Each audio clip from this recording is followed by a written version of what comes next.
여러분 안녕하십니까? YTN 뉴스나이트 시작합니다. 경찰이 최상병 순직 사건과 관련해 임성근 전 해병대 1사단장에 대해 혐의 없음 결론을 내렸습니다. 민주당은 수사 결과가 미진하니 대통령의 거부권 명분은 사라졌다고 주장을 했는데 윤석열 대통령은 이르면 내일 거부권을 행사할 걸로 보입니다. 보름 앞으로 다가온 국민의힘 전당대회가 이른바 문자 파동으로 진흙탕 싸움이 되고 있습니다. 김건희 여사가 1월에 보냈다는 문자가 추가로 공개된 가운데 당 내부에서는 이렇게 가면 당이 망한다는 말까지 나오고 있습니다. 무엇을 위한 전당대회고 무엇을 위한 정치인가요? 잠시 뒤 포커스 나이트에서 짚어보겠습니다. 먼저 헤드라인부터 보시겠습니다. 오늘의 주요 뉴스입니다. 충청과 경북 지방에 극한 호우가 집중되면서 피해가 속출했습니다. 서울은 밤부터 더 강한 비가 쏟아지겠고 모레까지 전국 곳곳에 장맛비가 이어지겠습니다. 최상병 순직 사건을 수사한 경찰이 현장 지휘관 등 6명을 검찰에 송치하고 임성근 전 1사단장 등 3명은 불송치하기로 했습니다. 여야의 특검 공방이 격화하는 가운데 윤 대통령은 이르면 내일 거부권을 행사할 전망입니다. 정부가 병원을 떠난 전공의들에 대한 모든 행정처분을 철회하고 파격적인 수련 특례도 제시했습니다. 의료 공백을 최소화하려는 조치지만 의사 불패 선례를 추가했다는 비판이 나옵니다. 국민의힘 당권 주자들이 광주에서 열린 첫 합동 연설회에서도 김건희 여사 문자 공방을 이어갔습니다. 갈등이 증폭되자 지도부가 과도한 비난전에 대해 엄중 조치하겠다고 경고하고 나섰습니다.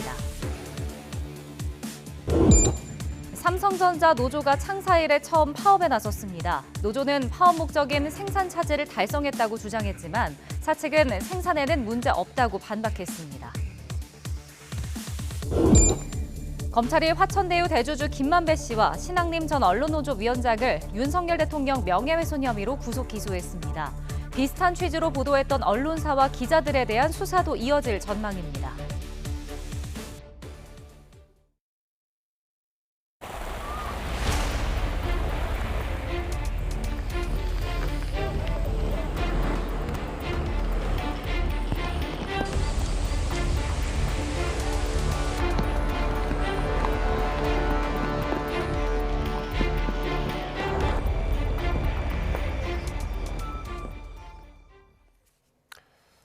네, 오늘 충청과 경북 지역에 많은 비가 내렸고 지금 이 시간에도 비가 많이 내리고 있는 지역들이 있습니다. 먼저 충청 남부 지역에 이틀 동안 200mm가 넘는 비가 쏟아지면서 피해가 속출했습니다. 산비탈에 있던 축대가 무너져 한 명이 실종됐다가 숨진 채 발견됐고 도로 곳곳이 물에 잠겼습니다. 먼저 이상곤 기자가 보도합니다.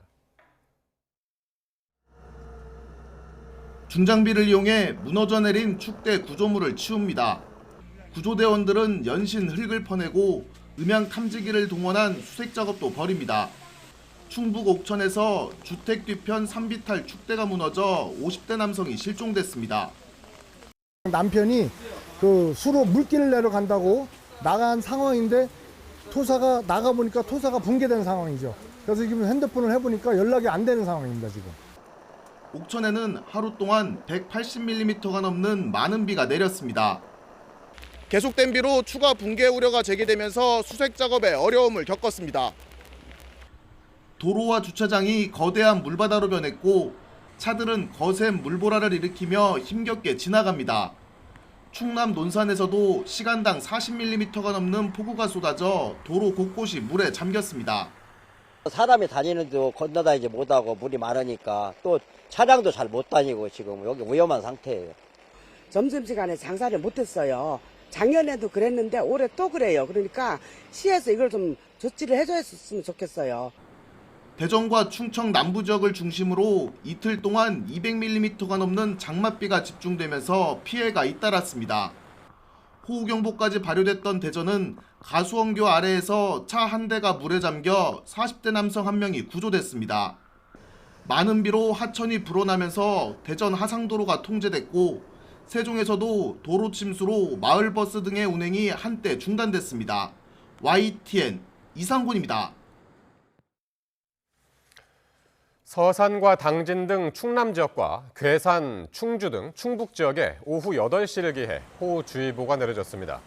기상청은 정체전선에 동반한 강한 비구름이 충남과 충북 내륙에 영향을 주면서 이 지역에 시간당 50mm 안팎의 강한 비가 내리고 있다고 밝혔습니다. 시간당 50mm 안팎의 비가 1시간 이상 집중하면 주변에 물 웅덩이가 생기거나 침수 지역이 생기며 하수구가 넘치기 시작하는 수준으로 주의나 경계가 필요합니다. 경북 북부 지역에도 200mm가 넘는 비가 쏟아졌습니다. 주민 20여 명이 고립됐다가 구조됐고 하천 주변과 산사태 위험 지역에 사는 500여 명이 대피했습니다. 계속해서 허성준 기자의 보도입니다.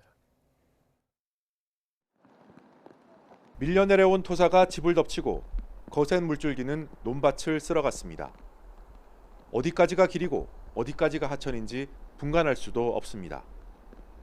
경북 안동시 임동면에 쏟아진 폭우에 주민들이 고립된 건 새벽 3시쯤.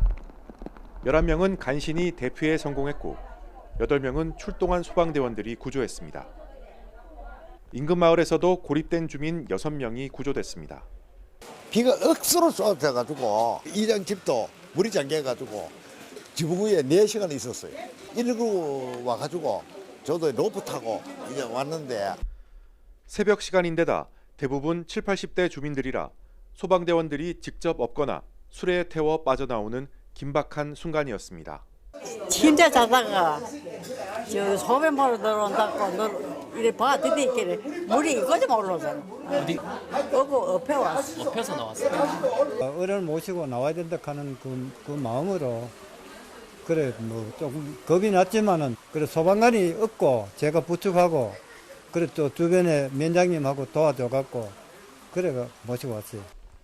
경북 북부 지역에 이틀 사이 200mm의 물폭탄이 쏟아졌습니다.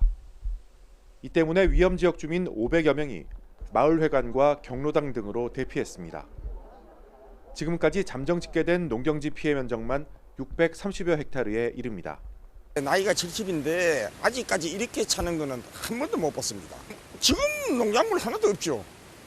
다 떠내려갔지. 우리 창고가 높은데 창고에까지 물이 다 찼으니까. 댐 방류량이 늘면서 하천 주변 주민들도 안전한 곳으로 이동해달라고 당국은 당부했습니다. 경상북도는 집중호우가 내리고 있는 만큼 특별한 경우가 아니면 외출을 자제해달라고 재난 문자를 보냈습니다. 경북 북부에는 많은 비가 계속 내릴 것으로 예보돼 각별한 주의가 필요합니다.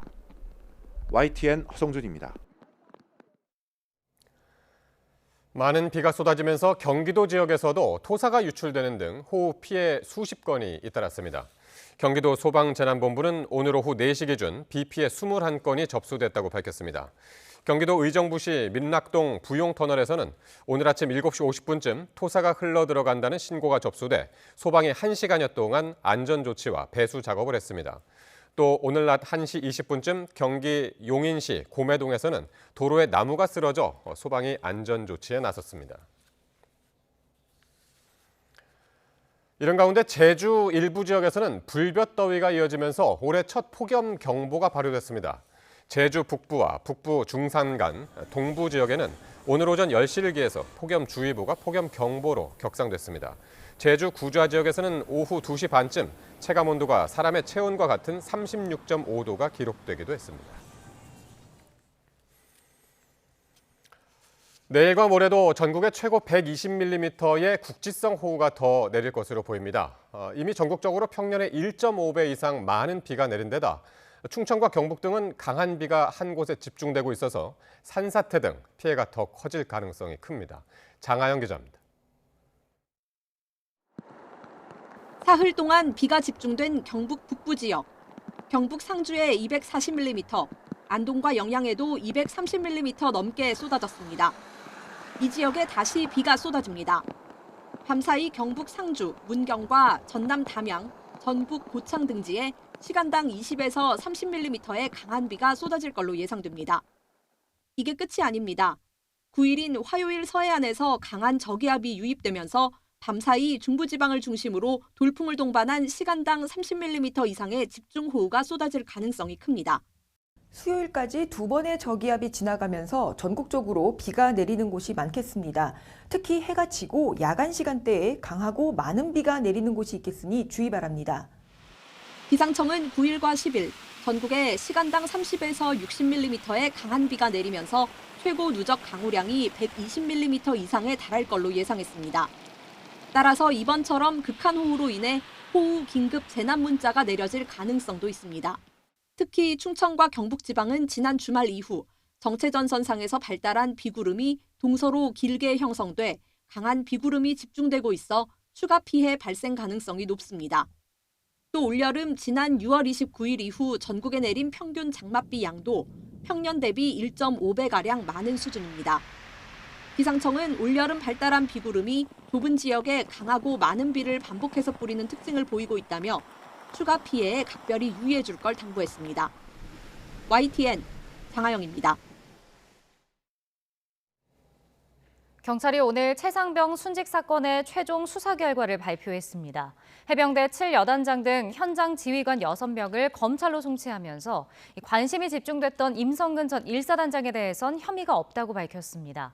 사고의 직접적인 원인은 선임 대대장이 자체 회의 중 허리 아래까지 들어가라고 말한 것이었다고 판단했습니다. 보도에 이윤재 기자입니다. 지난해 7월 경북 예천에서 폭우로 실종된 주민을 수색하다 순직한 해병대 최상병. 경찰은 1년 가까운 수사 끝에 7여단장과 선임 대대장 등 6명을 검찰에 송치하는 거로 사건을 매듭지었습니다. 임성근 전 사단장 등 3명은 불송치 결정했습니다. 수사심의위원회 의견과 같은 결론을 내린 겁니다. 사고의 직접적인 원인은 선임 대대장이 사고 전날 주재한 회의에서 우리 포병은 허리 아래까지 들어간다, 다 승인받았다 라고 말한 것이라고 밝혔습니다. 회의를 주재하던 선임 포 11대대장이 사실상 수중수색으로 오인케 하는 지시를 임의로 함으로써 다음날 9시 1분경 피해자 소속 포 7대대가 허리 높이의 수중수색을 하던 중 사고가 발생한 것으로 경찰은 임 전 사단장이 수중수색을 구체적으로 지시하지 않았고 선임 대대장의 지시도 몰랐던 만큼 업무상 과실치사 혐의를 적용할 수 없다고 판단했습니다. 또 현장을 지도하면서 대원들의 태도를 지적하고 중대장을 질책한 것은 소속 지휘관의 통상적인 역할로 작전 통제권이 없어도 문제가 아니라고 봤습니다. 바둑판식 수색 지시나 가슴 장화 지원 지시 등 언론 등이 제기한 의혹은 모두 혐의가 인정되지 않는다고 결론 내렸습니다. 그러면서 선임 대대장과 직접 소통하고 지시한 7여단장에게는 세심한 관리 감독을 하지 않은 책임을 물었습니다. 7여단장은 육군 54단장의 작전 지휘를 받아 예천 지역 현장에 투입된 해병대의 총책임자로서 안전한 작전 수행을 관리 감독해야 할 의무가 있는데 이를 소홀히 한 책임이 있습니다. 최상병이 순직한 지 1년 만에 나온 수사 결과. 하지만 벌써 임 전 사단장에게 면죄부를 줬다는 비판이 나오고 또 송치가 결정된 일부 지휘관은 혐의를 부인하고 있는 만큼 수사 결과를 둔 갑론을 박은 당분간 지속될 거로 보입니다. YTN 이윤재입니다. 임성근 전 해병대 1사단장이 오늘 경찰 수사 결과에 대해 자신이 말한 것과 사실상 거의 같다며 그동안 이와 다르게 제기되어온 모든 글과 발언 등을 정정해달라고 요구했습니다. 임 전 사단장은 입장문을 내고 그동안 최상병 순직 사건의 진상을 밝히기 위해 자신의 경험을 있는 그대로 말했지만 허위 사실에 기초해 자신과 해병대 명예를 심각하게 훼손했다며 이같이 밝혔습니다. 이어 허위 사실을 공개적으로 주장한 사람들을 상대로 형사와 민사소송 등 권리구제 조치를 취해 나갈 것이라며 앞으로는 더는 허위 주장이 없기를 바란다고 말했습니다. 반면 박정훈 전 해병대 수사단장 측은 경찰 수사 결과를 받아들이기 어렵다고 비판했습니다. 박 전 단장 측은 오늘 입장을 내고 경찰이 7여단장을 송치하면서 제시한 근거는 임 전 사단장에게도 그대로 적용될 수 있다며 이같이 말했습니다. 그러면서 결국 경찰의 수사 결과 발표는 특검이 왜 필요한지를 잘 보여줬다며 해병대원 사망이 누구의 책임이고 누가 해병대 수사에 개입했는지 낱낱이 규명돼야 한다고 강조했습니다. 윤석열 대통령이 이르면 내일 야당 주도로 국회를 통과한 최상병 특검법에 대해 또다시 제2요구권, 즉 거부권을 행사할 것으로 보입니다. 경찰 수사 결과에 대해서는 그동안 제기된 의혹과 수사 결과가 많이 다르다는 게 드러났다며 공수처도 수사의 속도를 높여달라고 당부했습니다. 보도에 강희경 기자입니다. 지난 5월 윤석열 대통령은 최상병 특검법의 제2요구권, 즉 거부권을 행사했습니다. 대통령실은 당시 최상병 특검법이 삼권 분립의 헌법 정신에 부합하지 않는다고 강하게 비판했습니다. 특별검사 후보자 추천권을 야당에게만 독점적으로 부여하여 대통령의 특별검사 임명권을 원천적으로 박탈하고 있습니다. 그러나 지난 4일 24시간 필리버스터를 거치는 등 진통 끝에 야당 주도로 최상병 특검법이 다시 한번 국회 본회의를 통과했습니다.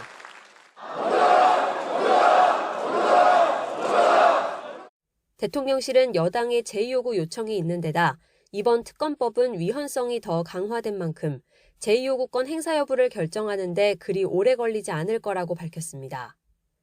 이에 따라 윤 대통령은 이르면 내일 최상병 특검법에 다시 한번 제2요구권을 행사할 것으로 보입니다. 나토 정상회의 참석을 위해 미국으로 향하는 만큼 한덕수 국무총리 주재 국무회의를 거친 뒤 전자결제 방식으로 거부권을 행사할 전망입니다. 이와 함께 대통령실은 경북경찰청에서 발표한 최상병 순직 사건 수사 결과에 대해 수사 결과를 존중한다는 입장을 밝혔습니다. 대통령실 관계자는 그동안 제기됐던 의혹이 경찰이 밝혀낸 진실과 많이 다르다는 게 드러났다며 공수처도 수사를 조속히 마무리해 사실관계를 밝혀주기 바란다고 당부했습니다. 국회 운영위에 대통령실 참모들이 참석해 수사 가이드라인을 제시한 것 아니냐는 지적에 대해서는 운영위에서 묻는 질문에 어떻게 답을 안 하느냐며 억지 주장이라고 선을 그었습니다. 윤 대통령의 최상병 특검법 제2요구권 행사가 확실시되면서 제22대 국회 시작부터 입법 강행과 거부권 행사라는 악순환이 다시 반복될 조짐이 보이고 있습니다. YTN 강희경입니다. 정부가 의사 증원 정책에 반발해 병원을 떠난 전공의들에 대해 어떠한 행정 처분도 하지 않기로 했습니다. 또 하반기에 전공의로 복귀하면 수련 특례를 적용해서 추가로 전문의 자격 시험을 볼 수 있게 하는 방안도 검토한다고 밝혔습니다. 이문석 기자의 보도입니다. 의대 증원에 반발해 병원을 떠난 전공의들에 대해 정부가 모든 행정 처분을 철회하기로 했습니다. 복귀 시 처분 중단에서 한 발 더 물러나 복귀 여부를 아예 따지지 않기로 한 겁니다. 다만 의료계 요구였던 완전한 처분 취소는 받아들이지 않았습니다. 파격적인 수련 특례도 제시했습니다. 복귀했거나 사직 후 올 9월 수련에 재응시하는 전공의는 1년 내 동일 진료과 동일 연차 응시가 가능하도록 지침을 완화할 계획입니다. 또 전문의 자격 취득이 늦어지지 않게 추가 전문의 시험도 검토하기로 했습니다. 전문의 시험, 추가 시험 뭐 이런 걸 포함해서 저희가 그 관련 규정 이런 부분에 대해서는 의견이라든지 추가로 받아서 정부는 전공의 근무 시간 단축과 전문의 중심의 병원 구조 전환도 재차 약속했습니다. 이 같은 대대적인 유인책은 전공의 공백 사태가 5개월째 이어지는 상황이 배경입니다. 지난주 기준으로 전국 211개 수련병원 전공의 13,000여 명 중 7.9%만 근무 중인 거로 조사됐습니다. 중증 응급 환자의 진료 공백을 최소화하고 전문의가 제때 배출될 수 있도록 수련 체계의 연속성을 유지하는 것이 공익에 부합한다는 판단하에 그러면서 각 수련병원에 하반기 전공의 모집 일정이 차질없게 미복귀 전공의 사직 처리와 결원을 오는 15일까지 확정하라고 요구했습니다. 정부는 이제 결단할 때라고 메시지를 던졌지만 전공의들이 크게 움직일지는 확실치 않습니다. 더구나 기계적 법 집행 원칙을 내려놓고 한 걸음 두 걸음 물러서는 행보를 보이면서 결국은 의사불패 선례를 추가했다는 비판에 직면하게 됐습니다. YTN 이문석입니다. 서울시청 역주행 사고를 수사하는 경찰이 이번 주 중반쯤 다시 병원을 찾아가 운전자를 상대로 2차 진술 조사를 할 예정입니다. 급발진 여부를 가리기 위해 사고 기록 장치뿐 아니라 여러 자료를 종합적으로 분석한다는 방침입니다. 정현우 기자의 보도입니다. 지난주 입원해 있는 병원에서 첫 피의자 조사를 받은 서울시청 역주행 사고 운전자 차모 씨. 혹시 피해자 상태는 어때요? 운전 부주의 시인했나요? 유가족한테 할 말 없다고 말씀하셨어요. 경찰은 이번 주 중반에도 병원을 찾아가 2차 진술 조사를 진행하겠다는 방침입니다. 신병을 강제로 확보하는 방안에 대해선 선을 긋고 있습니다. 앞서 법원에서 필요성이 없다며 기각한 체포영장. 혹은 구속영장을 신청하는 방법은 일단 검토하지 않는다는 겁니다. 피의자 건강 상태를 고려한 것으로 보이는데 병원에선 갈비뼈 골절로 수술을 받아 폐에 피가 고여 당분간 퇴원도 불가능하다는 소견을 내놓은 것으로 전해졌습니다. 다만 급발진 주장 검증을 위해선 차 씨 진술보다는 정확한 감정 결과가 시급하다는 지적이 나오는 상황. EDR이랄 지는 과학적 증거가 있어야 하잖아요. 그러면 그 결과를 가지고 조사를 해야지 지금 조사하는 것은 큰 의미가 없다 이렇게 보거든요. 이 사실을 누구보다 잘 아는 경찰도 관련 자료 분석에 수사력을 집중하고 있습니다. 이와 관련해 경찰은 통상 한두 달이 걸리는 국립과학수사연구원의 감정을 신속하게 진행하고 있다고 설명했습니다. 사고 기록 장치, EDR 기록뿐 아니라 차량의 결함 여부, 사고 당시 블랙박스와 CCTV 영상 등을 종합적으로 판단하고 있다며 믿을 만한 결과를 내놓을 것이라고 자신했습니다. 논란이 재점화된 고령자 운전을 두고는 인지 능력이 낮아진 고위험 운전자에겐 나이를 불문하고 운전면허를 조건부로 내주는 연구 용역도 올해를 시한으로 진행하고 있다고 강조했습니다. YTN 정인우입니다.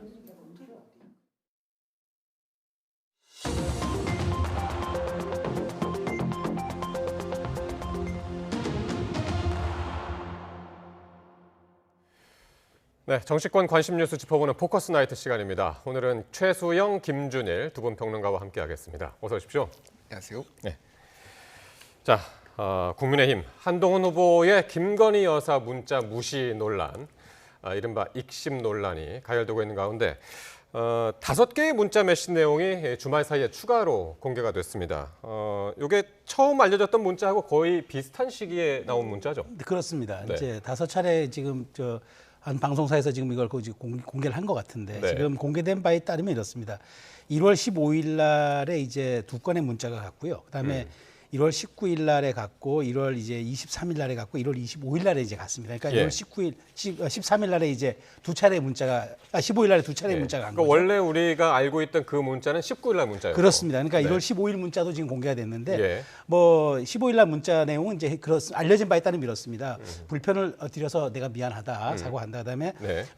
V랑이라는 건 대통령이라는 뜻이죠. V1. 그러니까 대통령과 통화 한번 했으면 좋겠다. 기다리고 있는 것 같다. 예. 그다음에 두 번째는 또 죄송하고 제가 부주의하다라고 이제 반복된 같은 날짜였으니까요. 그리고 예. 또 추가 문자로 보면 될 것 같고 1월 19일 날에는 정치권에서는 사과한다고 사과 그대로가 되는 게 아닌 것 같더라. 내가 네. 지난번 사과했더니 대선 과정에서 사과했더니 지지율이 좀 떨어지더라 10%. 그러면서 그럼에도 불구하고 예. 위원장님 뜻에 다 따르겠다. 그다음에 이제 1월 23일에는 이제 제가 뭐 댓글팀을 활용해서 주변 비방하는 걸 들었는데 그 사실이 아니고 절대 그런 일이 없다. 댓글팀이 여기서 이제 새로 나온 새로 나온 예, 거죠. 단어입니다. 그다음에 이제 예. 어쨌든 위원장님도 그럼에도 불구하고 사과 필요하다면 단호히 결심하겠다라는 이제 그런 내용이고요. 예. 1월 25일도 마찬가지죠. 이제 1월 25일도 큰맘 먹고 비대위 맡아주셨는데 제 잘못에 기인해서 그렇게 됐고 미안하다. 어쨌든 위원장 상황이 공감된다. 그러니까 5개를 쭉 보면은 네. 약간의 이제 뭐라 이제 좀 그 자기의 입장을 변호하는 건 좀 있지만 그럼에도 불구하고 맥락상으로는 내가 사과를 하겠다. 100번이라도 하겠다. 위원장 뜻에 따르겠다. 예. 어려움들을 미안하다. 뭐 이런 지금 맥락이 돼서 어허. 이게 지금 5개 문자가 다 공개가 됐기 때문에 예. 조금 내일은 좀 다른 국면으로도 갈 수도 있겠다. 지금 또 이제 전문이 공개됐다고 하는 소식도 있어서 네, 말이죠. 그렇습니다. 그래서 그거는 예. 한번 내일 또 상황을 좀 봐야 될 것 같아요. 어쨌든 지금 한동훈 후보는 뭘 강조하고 있냐면 이런 문자들 안에 주로 김 여사가 사과를 안 하면, 그러니까 하면 안 되는 이유들을 쭉 설명한 다음에 그럼에도 불구하고 하라면 하겠다. 이런 식으로 문자들이 주로 왔다고 이제 강조를 하고 있단 말이죠. 그러니까 뭐 이 내용 자체가 그 1월 23일에 이제 TV조선에서 비슷한 내용이 언론 보도가 됐고 그리고 이제 언론계에서도 뭐 아니면 정치권에서도 일부에서 가지고 있었다라는 거잖아요. 그런데 예, 이제 예. 지금 다 이제 공개가 되는 상황인데 네. 뭐 다른 걸 떠나가지고 뭐 다 이상합니다. 여기에 지금 등장하는 모든 예. 분들이 다 이상해요. 뭐 어느 예. 제가 뭐 누구 편을 들어줄 이유도 없고 그러는데 김건희 여사도 이상하고 한동훈 비대위원장도 이상하고 윤석열 대통령도 이상하고 이 문자를 뭐 공개했는지 안 했는지 모르겠으나 뭐 원희룡 측도 이상하고 다 이상해요. 이거는 제가 보기에는 자해적입니다. 굉장히. 모두가 다 루저가 될 거예요. 아하. 7월 23일이 지금 전당대회인데 7월 예. 22일까지 지금 이제 2주 남았거든요. 2주 그렇죠. 동안 이 문자 얘기만 할 겁니까? 그러게요. 예, 큰일이다. 제가 보기에는 진짜 전당대회 큰일이고 예. 이게 하나씩 말씀드리면은 네. 윤석열 대통령 같은 경우에는 사실상 이거는 윤석열 대통령 패싱이에요. 김건희 여사가 왜 한동훈 비대위원장하고 이거를 상의를 하죠? 물론 상의는 할 수 있는데 윤석열 대통령하고 먼저 상의를 하고 독자적으로 판단을 하고 대통령실의 정무수석실하고 사실은 이해가 된 다음에 정무수석실이 해야 되는 거예요. 그러니까 직접적으로 다이렉트로 하는 게 이것도 문제고 윤석열 대통령은 그러면 이 상황에서 무엇을 하셨나 이게 궁금하고 예. 그러니까 이거를 보면은 독자적 정무적 판단이 지금 김건희 여사가 가능하다라는 거잖아요. 그런 행보가 사실상 그렇게 보이거든요. 그러니까 그러면은 문자 패싱이 아니라 대통령 패싱이다. 지금 예, 그렇게 이건 보시는 대통령 거군요. 패싱이죠. 그러니까. 예. 그러니까 모두가 제가 루저라는 게 지금 이거는 김건희 여사는 독자적 정무적 판단이 지금 가능한 것으로 보여요. 본인이 네. 판단을 해서 본인이 사과를 하고 물론 협의를 하려고 하지만은 어떤 대통령 배우자가 지금까지 그랬습니까? 그러니까 이거는 국정농단이라는 얘기까지 나오잖아요. 그러니까 지금 오늘 한동훈 비대위원장이 합동토론회에서 합동연설회에서 그 얘기했잖아요. 이 문자에 응답했으면 국정농단이다. 그런 얘기까지 했거든요. 이게 지금 보수의 굉장히 아픈 트라우마를 지금 꺼내는 거고요. 예. 한동훈 비대위원장도 이 정도 왔으면은 제가 보기에는 뭔가 앞으로와 뒤에가 얘기가 다른 것 같으니까 응답을 예. 안 하는 게 낫겠다라고 판단을 한 것 같은데 그래도 어느 정도는 저희가 한번 검토해 보겠습니다 정도는 해줬어야 되는 게 아닌가 이런 생각이 들고 원희룡 후보는 이 상황에서 이걸로 물어뜯고 지금 전당대회를 난장판으로 만들고 있는데 이게 후과를 나중에 다들 어떻게 감당하려고 지금 이런 일을 벌이고 있는지 굉장히 조금 우려스럽습니다.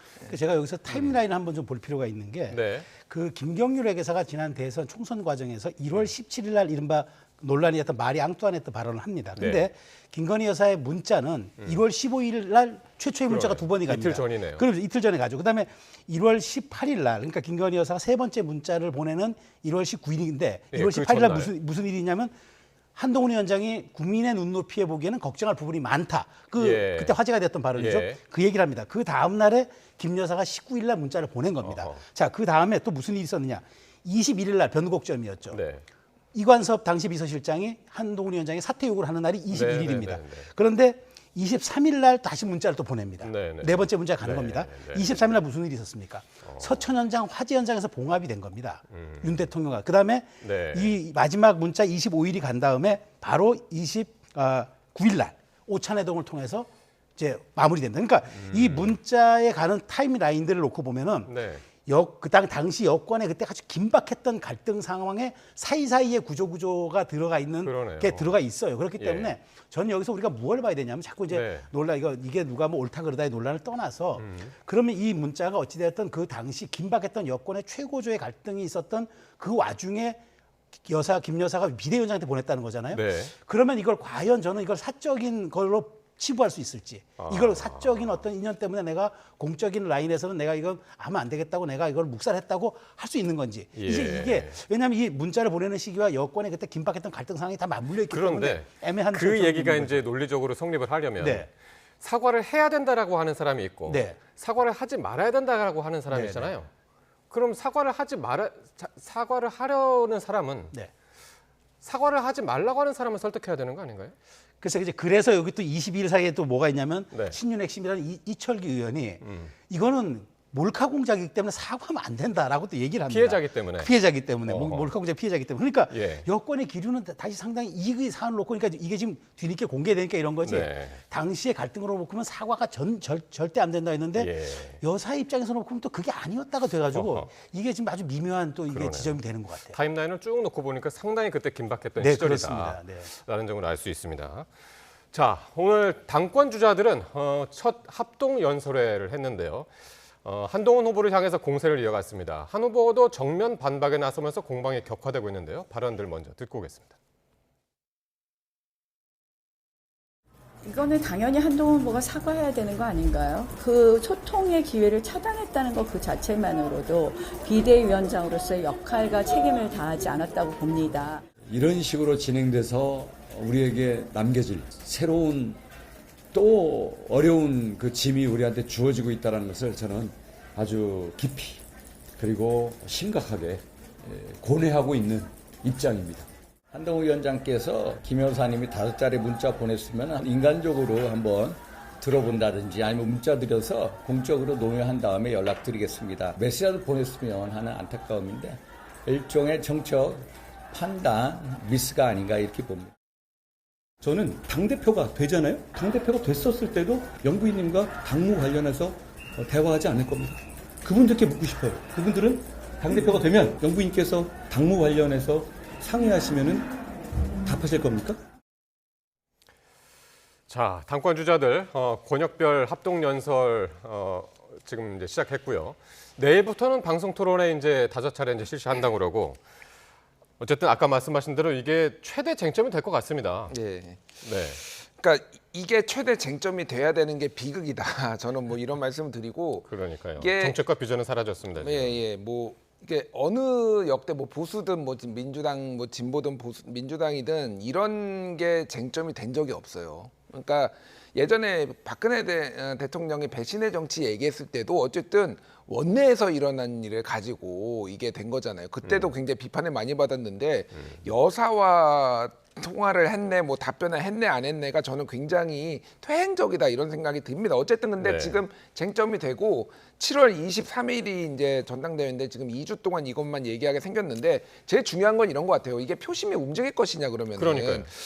그러니까 저는 각자 저쪽 후보를 찍지 말아야 될 기제가 강화될 것 같아요. 그러니까 무슨 얘기냐면은 예를 들면은 원희룡 후보를 지지하는 분들은 한동훈을 절대 찍지 말아야 된다라는 게 강화될 것 같습니다. 예. 그러니까 한동훈 후보가 어쨌든 제가 보기에도 답변을 어느 정도는 해주는 게 맞지 않았나 그 생각이 들거든요. 예. 그 부분이 부각될 수 있는 거고 네. 한동훈 후보 지지하는 분들은 아니, 그러니까 그러면 앞으로도 그럼 여사님하고 그러면은 문자 주고받고 뭐 예. 이렇게 할 거야? 뭐 이렇게 얘기가 드는 걸 수긍하고 나머지 후보들이 문제가 있다라고 볼 거 아니에요. 그래서 이게 생각보다 전체적인 판에서는 큰 영향을 끼치기가 좀 어렵다. 각자 자기가 듣고 싶은 부분만 지금 각자 잘못한 부분이 있어서 이게 일종의 그 일본 영화 라쇼몽이라는 게 있거든요. 예. 그 라쇼몽에서 보면은 각자 자기가 보고 싶은 것만 증언을 해가지고 예. 이제 사건을 다 아하. 왜곡해서 보는 게 있어요. 예. 이게 딱 그런 사건이 되지 않을까 그렇게 보고 이게 후대에는 나중에는 대통령의 저는 레임덕의 시작이라고 보거든요. 이게 그러니까 레임덕이라는 게 다른 게 아니라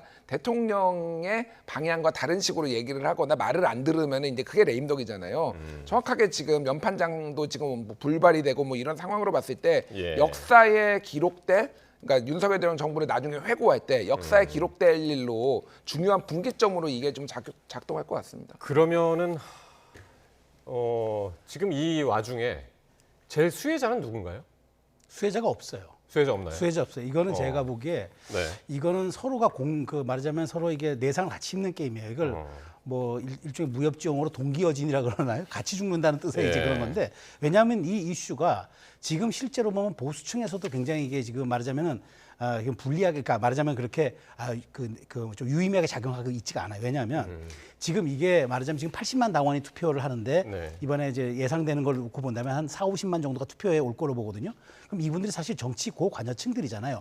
어떤 당의 주요 행사마다 다 투표를 하셨던 분들일 텐데 근데 이분들이 지금 이 전당대회가 당의 새로운 리더십을 갖자고 하는 건데 이게 지금 6개월 전에 논란인데 물론 중요는 해요. 왜냐하면 그 진실 게임에 이제 중요한데 이거를 지금 서로가 짧은 시간 내에 빨리 확인을 해주고 빨리 끝내고 출구 전략을 찾아야 하는데 이걸 가지고 만일 22일까지 끌고 간다 그러면은 이것 이외에는 다른 거는 아무도 보지 못하는 그런 국민의힘 당권 경쟁이 되는 건 아닙니까? 지금 당장 보십시오. 특검법 통과시키고 거부권 행사하고 다시 재결하는 이 무한 반복의 굴레 속에서 있는 정치 현실에 누가 이 위기를 수습할 적임자인가를 뽑아야 되는 게임에서 그 문자 공방에서 누가 더 정당성 있느냐를 가지고 뽑는다면 그건 본말이 전도된 거 아닙니까?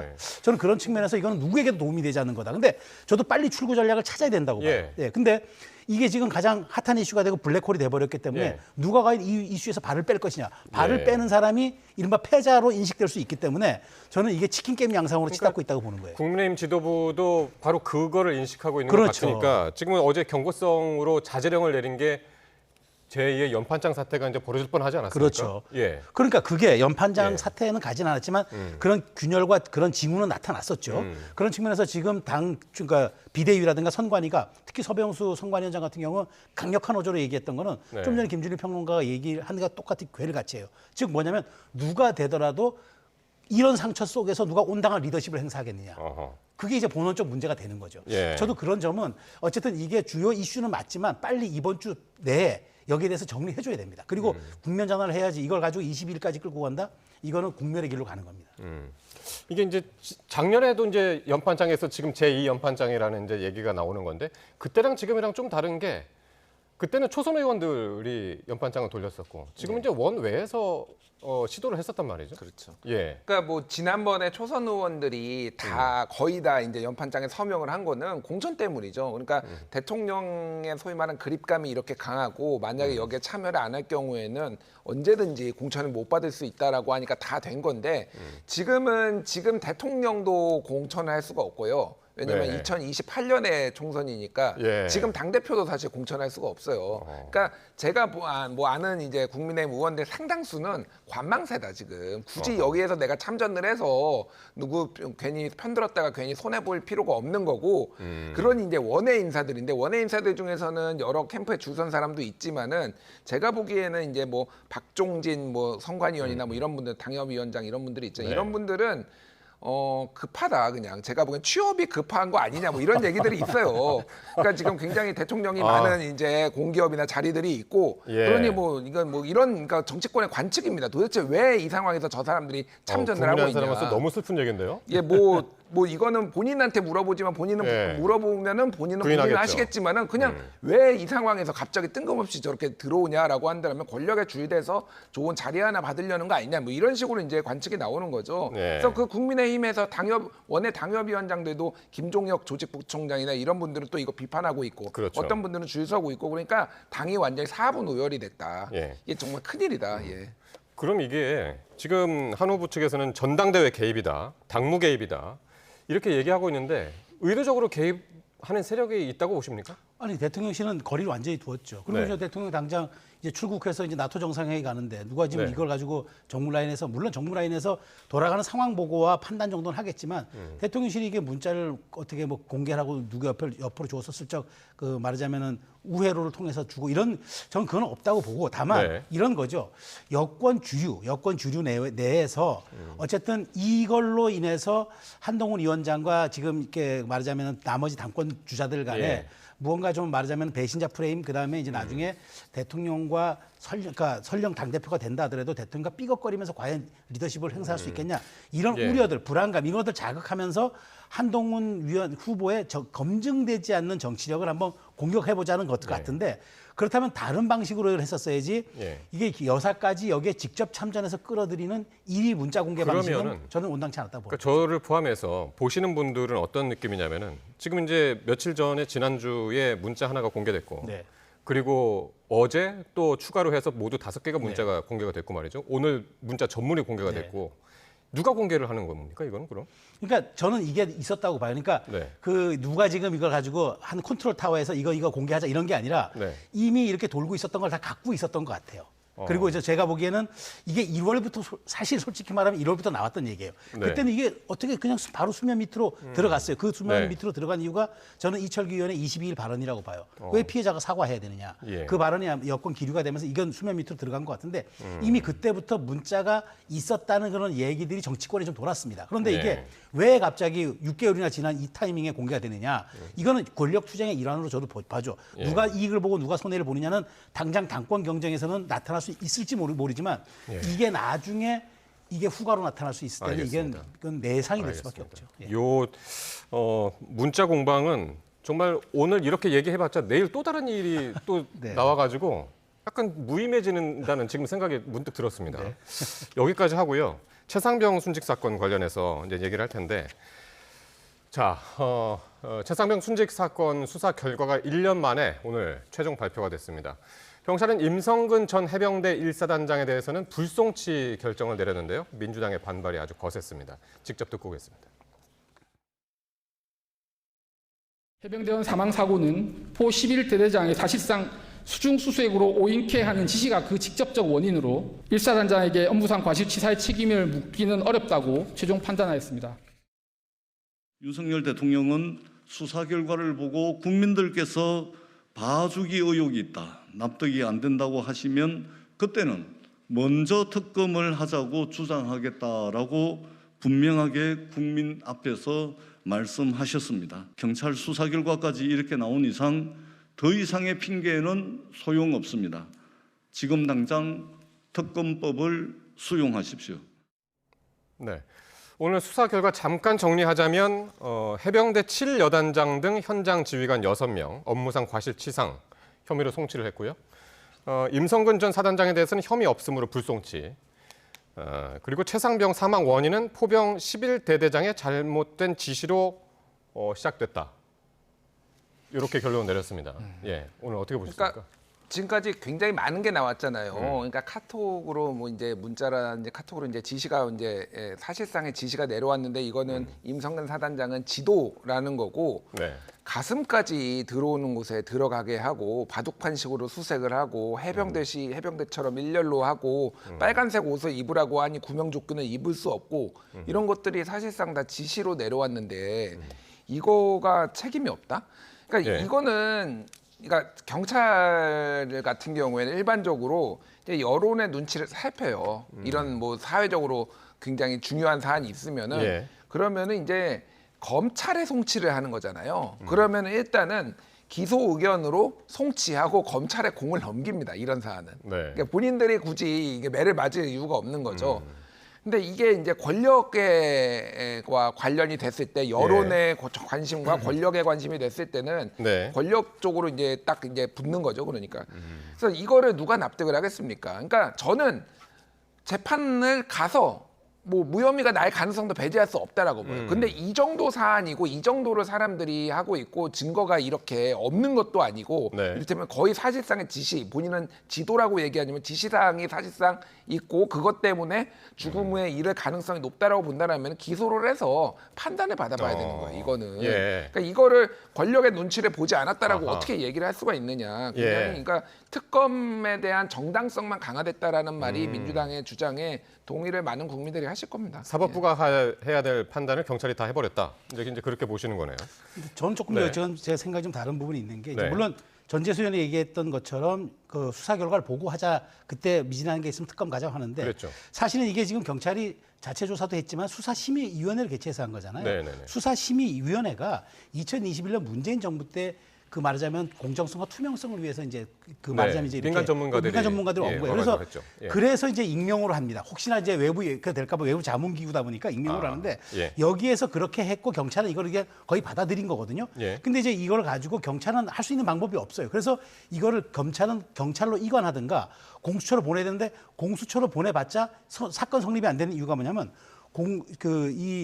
말하자면 육군 소장은 장성급 장교이기 때문에 그 공수처의 수사 대상은 맞는데 직권남용과 뇌물수수 죄밖에는 공수처가 조사할 수 없어요. 그러니까 예. 지금 이런 부분에 대해서는 약간 지금 애매한 지점이 있고 예. 또 직접 기소가 안 돼서 검찰로 넘겨야 돼요. 그러니까 이게 지금 애매한 부분이 있어서 저는 이렇게 봅니다. 그러니까 지금 경찰의 결론은 났지만 아직 공수처 조사 결과가 남았어요. 남아가지고 공수처가 지금 따로 띄어서 지금 외압 의혹을 조사하고 있지 않습니까? 직권남용도 한번 들여다볼 수 있을 겁니다. 직접 기소는 못하더라도. 예. 자 그렇다면은 저는 요거까지 보고 가는 게 맞다.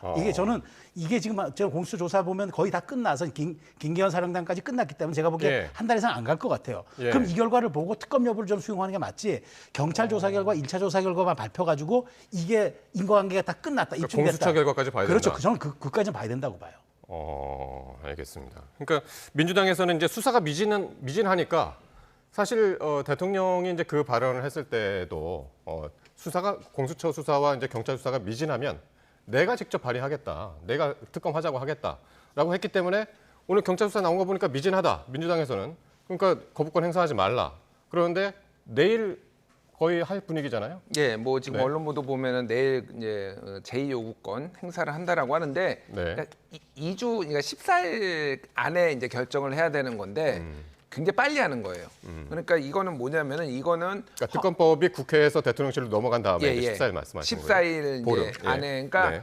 이제 지난번에는 굉장히 고뇌를 많이 이제 한 상황도 있었어요. 그러니까 그래서 거부권 행사할 때 이태원 참사 특별법이었네. 그때 네. 거부권 행사할 때는 좀 시간을 두고 했거든요. 그러니까 그러니까 이거는 우리가 이런 여러 가지를 고민하겠다라는 시그널이었고 이거는 바로 한다라는 거는 이거는 위헌적 요소가 많기 때문에 예. 이거는 바로 거부권 행사하겠다라는 예. 시그널이에요. 그러니까 이거는 당도 따르라. 위헌적인 이런 게 많아서 우리는 이거에 대해서 각오가 섰으니 국민의힘도 이탈하지 말고 다 따르라 뭐 이런 시그널로 보이는데 그러니까 저는 진짜 이해가 안 되는 게 한 번만 더 말씀드리면은 그 현장에 있었던 대대장들 여기 물에 들어가는 건 정말 위험하다라고 이렇게 보고까지 했거든요.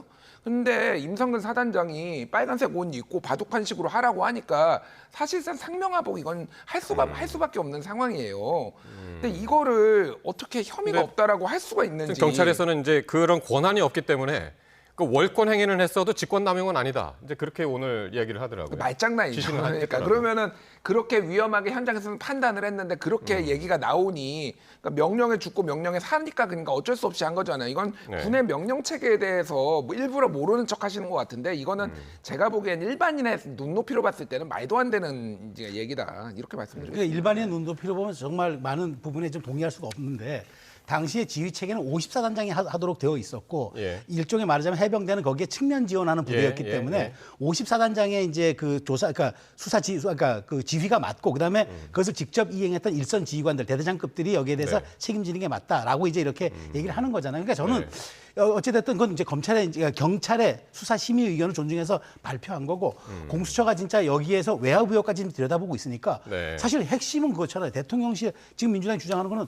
대통령실의 경로가 결국 외압으로 이어졌다. 이걸 지금 입증하자는 건데 여기에서 지금 임성근 사단장이 직접 불송치 되느냐 아니냐는 아주 여기서 핵심적인 사안은 아니잖아요. 네. 그래서 저는 이제 물론 이게 참고사항은 되겠죠. 그러니까 네. 공수처가 여기에서 아까 제가 말씀드린 대로 직권남용과 부패 혐의를 조사할 수 있는데 직권남용 직접 기소는 못하더라도 의견은 낼 수 있으니까 저는 그건 빨리 조속히 결론내면 좋겠다는 얘기입니다. 알겠습니다. 어쨌든 윤 대통령이 오늘 출국을 합니다. 그래서 일단은 내일은 총리 주재로 네. 국무회의를 주재하고 그리고 윤 대통령은 이제 전자결제 방식으로 거부권을 행사할 것으로 지금까지는 이제 전해지고 있는데요. 내일 또 상황 봐야 될 것 같고요. 자, 민주당 전당대회 마지막으로 이제 얘기할 텐데요. 이제 후보 등록이 내일 시작이 되는데 자, 김두관 전 의원이 내일 도전장을 낸다고 합니다. 사실은 그 또대명 분위기였는데 이런 분위기에서 그 도전장을 낸다는 건 참 큰 결심 같습니다. 잘 이해를 못하겠습니다. 솔직히 왜 나오시는지. 예. 그러니까 이게 의미가 있으려면은 네. 아예 그러니까 반 이재명계를 다 모아가지고 한번 붙어보자. 설령 질지언정 붙어보자 뭐 이런 건데 지금 네. 제가 뭐 이렇게 좀 민주당 쪽이나 아니면 김두관 의원 측 쪽에 들은 얘기로 보면은 따로 예를 들면 뭐 친문계라든지 뭐 이렇게 반 이재명계가 누군가가 지원 사격을 해주는 분도 없다라는 거예요 캠프에서. 예. 그러니까 쉽게 얘기하면 단기 필마 혼자 뛰는 사실상 그런 거고 예. 도와주시는 뭐 실무적인 일을 하시는 분들도 예전에 경남도지사 했을 때 뭐 아는 뭐 이렇게 지인분들 뭐 이런 분들이 지금 한다라는 겁니다. 예. 그러면 이게 세력으로서 의미가 있는 것도 아니고 아하. 그럼 메시지를 어떤 거를 내실 건가? 예. 예를 들면은 이제 각을 세워야 될 거 아니에요. 예. 그러면 뭐 이재명 대표의 뭐 사법 리스크를 얘기를 할 건지 아니면은 뭐 당원권 강화해서 뭐 국회의장 뽑을 때 20% 넣는 거 반영하는 걸 반대하는 목소리를 내실 건지 예. 그러니까 무슨 목소리를 내실 건지 제가 솔직히 잘 모르겠어요. 그러니까 일단은 예. 당이 소수의 강성당원에 좌우돼서는 안 된다. 이런 얘기는 일관적으로 지금 하고 있는 것 같아요. 저는 김준일 평론가 요 부분 조금 의견이 다른 게 뭐냐면 네. 내일 출마 선언은 세종시에서 합니다. 세종시. 그건 행정수도 이전을 했던 노무현 정신을 살리겠다는 메시지예요. 그다음에 예. 어디로 갑니까? 바로 문재인 대통령을 방문한다 하더라고요. 제가 오늘 보도를 좀 봤습니다. 예. 자, 그렇다면 지금 최근에 그 추미애 의장 당선될 거로 예상했지만 우원식 의장이 당선돼서 당시 많은 분들이 무언가 여기에 친명일색에 대한 거부감의 그런 기류들이 있다. 의원들이 그런 예. 분석이 있었고 그래서 저는 최근에 또 문재인 정부 출신 의원 뭐 수석해서 100명 정도가 모여서 그 여의도에서 뭐 만찬회동을 했다 하더라고요. 거기서 뭐 빈체로란 말이 나왔대요. 그 뭐 승리를 해보자 뭐 그런 얘기를 뭐 건배사가 나왔다는데 예. 저는 이렇게 생각합니다. 어찌됐건 이 지금 김두관의 출마는 민주당 주류의 정신을 한번 계승하겠다. 그래서 이재명의 정신은 노무현, 김대중, 문재인의 정신과 좀 다르기 때문에 예. 내가 한번 여기에 대해서 적통성을 한번 주장하겠다. 그런데 저는 관건은 득표율이라고 봐요. 그러니까. 만일 30% 이상을 득표하면은 예. 이건 이재명 대표에게 약간 정말 타격이 될 거고 그건 지더라도 김두관의 승리입니다. 근데 정말 30% 이하의 20%대 득표율을 이하로 간다 그러면은 예. 그거는 정말 김준일 평론가 얘기한 대로 의미 없는 도전. 왜 했느냐라는 비판이 나올 수 있을 겁니다. 예. 그래서 저는 30%의 득표율이 이번 민주당 전대의 바로미터가 아닐까 그런 생각이 합니다. 김준일 평론가는 한 어느 정도나 득표가 가능할 걸로 보세요? 김두관 전 의원? 지난번에 이재명 대표가 나왔을 때 뭐 77.7% 그래서 역대 이제 당 대표 중에 가장 높은 득표율을 기록했다고 했잖아요. 네. 그러니까 이재명 대표 입장에 먼저 말씀드리면은 77.7보다 낮아지면은 오히려 약간 뭐 이렇게 영향력이 떨어졌다 이런 얘기 들을 것 같아요. 그러니까 굉장히 생각보다 좀 열심히 할 것 같고요. 그렇다고 네. 뭐 압도적으로 막 90% 나오면 또 이제 국민의힘이나 이쪽에서는 공산당이냐 뭐 이런 얘기 나올 테니까 예. 제가 보기엔 15% 정도 김두관 후보가 15%. 예, 15% 정도 확보할 것 같아요. 어쨌든 그리고 뭐 전에 이름에 이낙연 후보나 뭐 이쪽에서 얻었던 네. 득표율이나 뭐 그러니까 대선 후보 경선 말고 이런 거 그쪽 계열이 얻었던 게 대충 이 정도예요. 15%. 그래서 15% 정도 얻을 건데 저는 김두관 후보가 이제 소위 말해서 지금 친문주자들 중에서 마땅한 후보도 없고 그래서 반 이재명의 구심점이 되려고 하는 거라고 지금 보는데 그동안의 사실은 행보들은 사실은 친명까지는 아니었지만은 이재명 대표하고 거의 똑같이 궤를 같이 했거든요. 예. 그래서 메시지가 잘 서지 않는다. 서사가. 그래서 뭐 열심히 하시라는 뭐 응원의 말씀은 드리겠지만은 예. 이게 이제 본인이 원하는 만큼의 그런 정치적 성과를 얻을 수 있을 예. 것인가에는 좀 의문입니다. 그래도 김 전 의원의 입장에서는 경남 도당 위원장직까지 이제 사퇴를 하고 나오는 거기 때문에 권곤일척이거든요. 사실 그렇죠. 자기 이제 정치적인 어떤 그 승부수를 여기서 한번 걸어보자. 약간 이런 느낌인데. 그러니까 저는 30%만 득표하면은 예. 김두관의 승리, 그러니까 패배했지만 승리라고 보는 겁니다. 그렇기 때문에 노무현 정신이 농부가 설렁지더라도 그 밭을 탓하진 않잖아요. 보니까 제가 보기에 그런 정신으로 아마 치열하게 아마 선거전 임할 겁니다. 근데 의외의 성과가 나올 수 있다고 봐요. 지금 보이지 않는 이재명 일극체제에 대한 불안감, 뭐 싫어서가 아니라 과연 이게 민주당이 가야 할 길인가, 정말 우리가 대선 승리로 갈 수 있는 길인가에 대한 의문을 제기하는 사람도 있거든요. 마지막으로 김준일 평론가님. 예. 이재명 전 대표 추대보다는 경선이 난 거죠?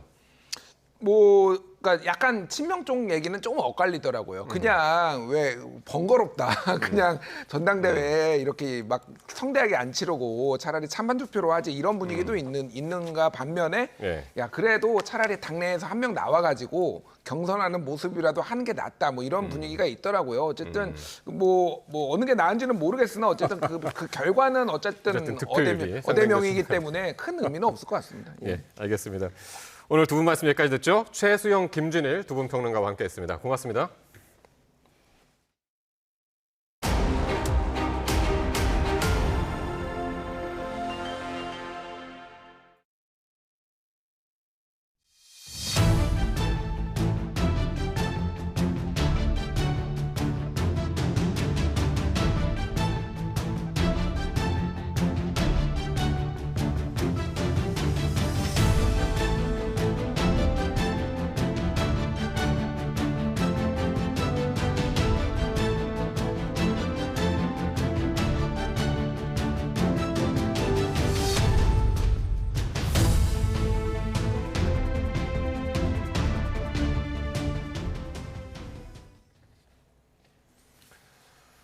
네, 오늘 충청과 경북 지역에 많은 비가 쏟아지면서 피해가 속출했는데요. 이런 가운데 충북 옥천에서 산비탈 축대가 무너져 실종된 50대 남성이 실종 11시간 만에 숨진 채 발견됐습니다. 충북 소방본부는 오늘 오후 7시 40분쯤 옥천군 옥천읍의 한 주택 인근에서 토사에 깔려 숨진 50대 남성 A씨를 발견했습니다. 사고는 약 7m 높이의 축대가 빗물에 붕괴하면서 쏟아져 내린 10톤가량의 토사가 A씨를 덮친 것으로 알려졌습니다. 서산과 당진 등 충남 지역과 괴산, 충주 등 충북 지역에 오후 8시를 기해 호우주의보가 내려졌습니다. 기상청은 정체전선에 동반한 강한 비구름이 충남과 충북 내륙에 영향을 주면서 이 지역에 시간당 50mm 안팎의 강한 비가 내리고 있다고 밝혔습니다.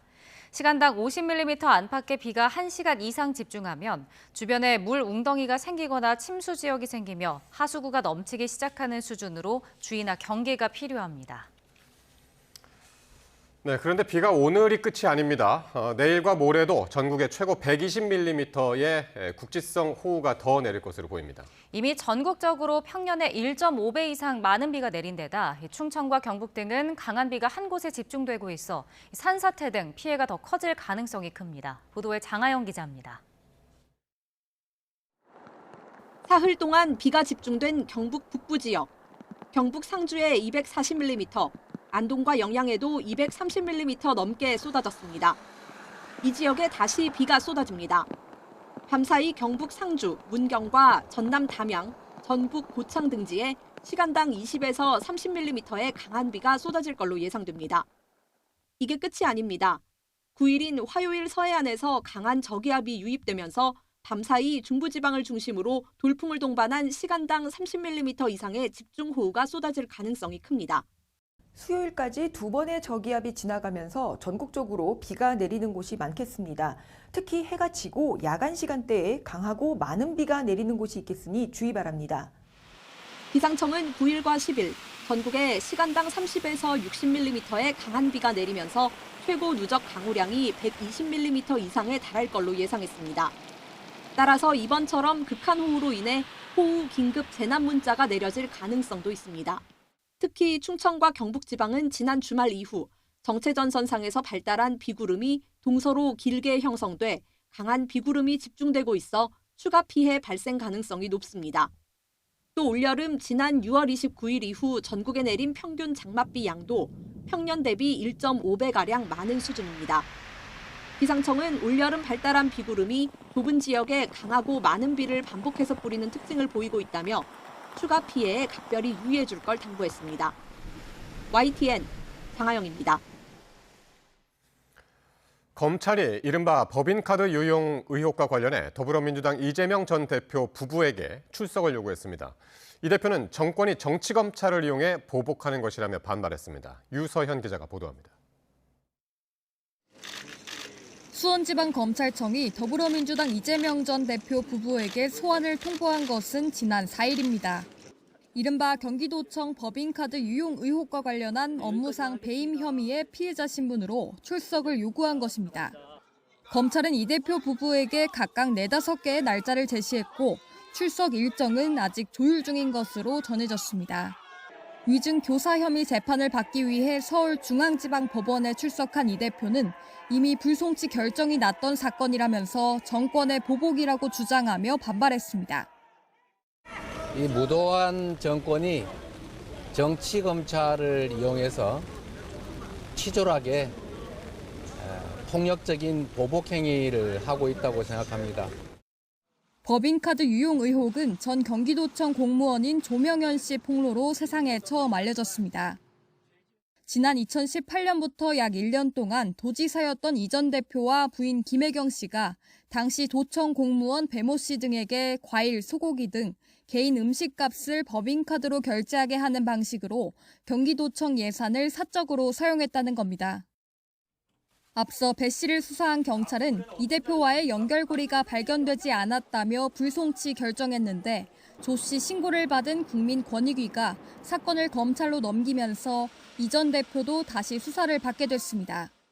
소환을 통보한 검찰은 법에 근거한 통상의 수사 절차라고 강조했습니다. 당사자 진술을 듣고 소명할 기회를 주는 차원으로 증거와 법리에 따라 사건을 처분하겠다고 설명했습니다. 이 전 대표가 출석에 응한다면 이번 정부 들어 7번째 검찰 조사를 받게 됩니다. 앞서 김혜경 씨의 수행비서 역할을 했던 배 씨는 이 의혹과 관련해 공직선거법 위반 혐의로 기소됐고 징역 10개월에 집행유예 2년을 선고받았습니다. YTN 유서현입니다. 공직선거법 위반 혐의 재판에서 위증을 요구했다는 혐의로 기소된 더불어민주당 이재명 전 대표의 재판이 오는 9월 마무리됩니다. 오늘 서울중앙지방법원은 오는 9월 30일 최종 변론을 하겠다며 검찰의 구형과 최종 진술이 진행되는 결심 공판을 예고했습니다. 이와 별도로 진행되는 공직선거법 위반 혐의 재판도 오는 9월 6일 결심 공판이 진행될 예정이어서 10월을 전후해 이 전 대표에 대한 선고가 잇따라 나올 것으로 보입니다. 김건희 여사 측이 명품 가방 수수 의혹에 대해서 소환 조사가 부적절하다는 취지의 의견을 검찰에 전달한 사실이 YTN 취재 결과 확인됐습니다. 도이치모터스 주가 조작 사건을 동시에 조사할 수도 있다는 관측에 대해서는 협의 없이 별건 수사를 하겠다는 거냐면서 거부의 뜻도 내비쳤습니다. 김철희 기자가 보도합니다. 김건희 여사 측이 검찰의 명품 가방 수수 의혹 수사 착수 이후 처음으로 공개 입장을 밝혔습니다. 검찰 수사가 상당 부분 진척되면서 검찰이 김 여사 측과 소환 일정 조율에 나섰다는 보도가 이어지자 반박 입장을 낸 겁니다. 김 여사 측 최지우 변호사는 관련 보도는 사실이 아니라며 검찰로부터 김 여사 소환 조사가 불가피하다는 입장을 들은 적도 없다고 밝혔습니다.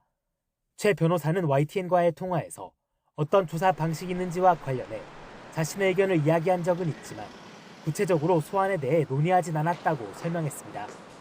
또 자신은 대통령 재임 중 영부인을 소환하는 것은 부적절하다는 법조인으로서의 의견을 검찰 측에 전달했다고 밝혔습니다.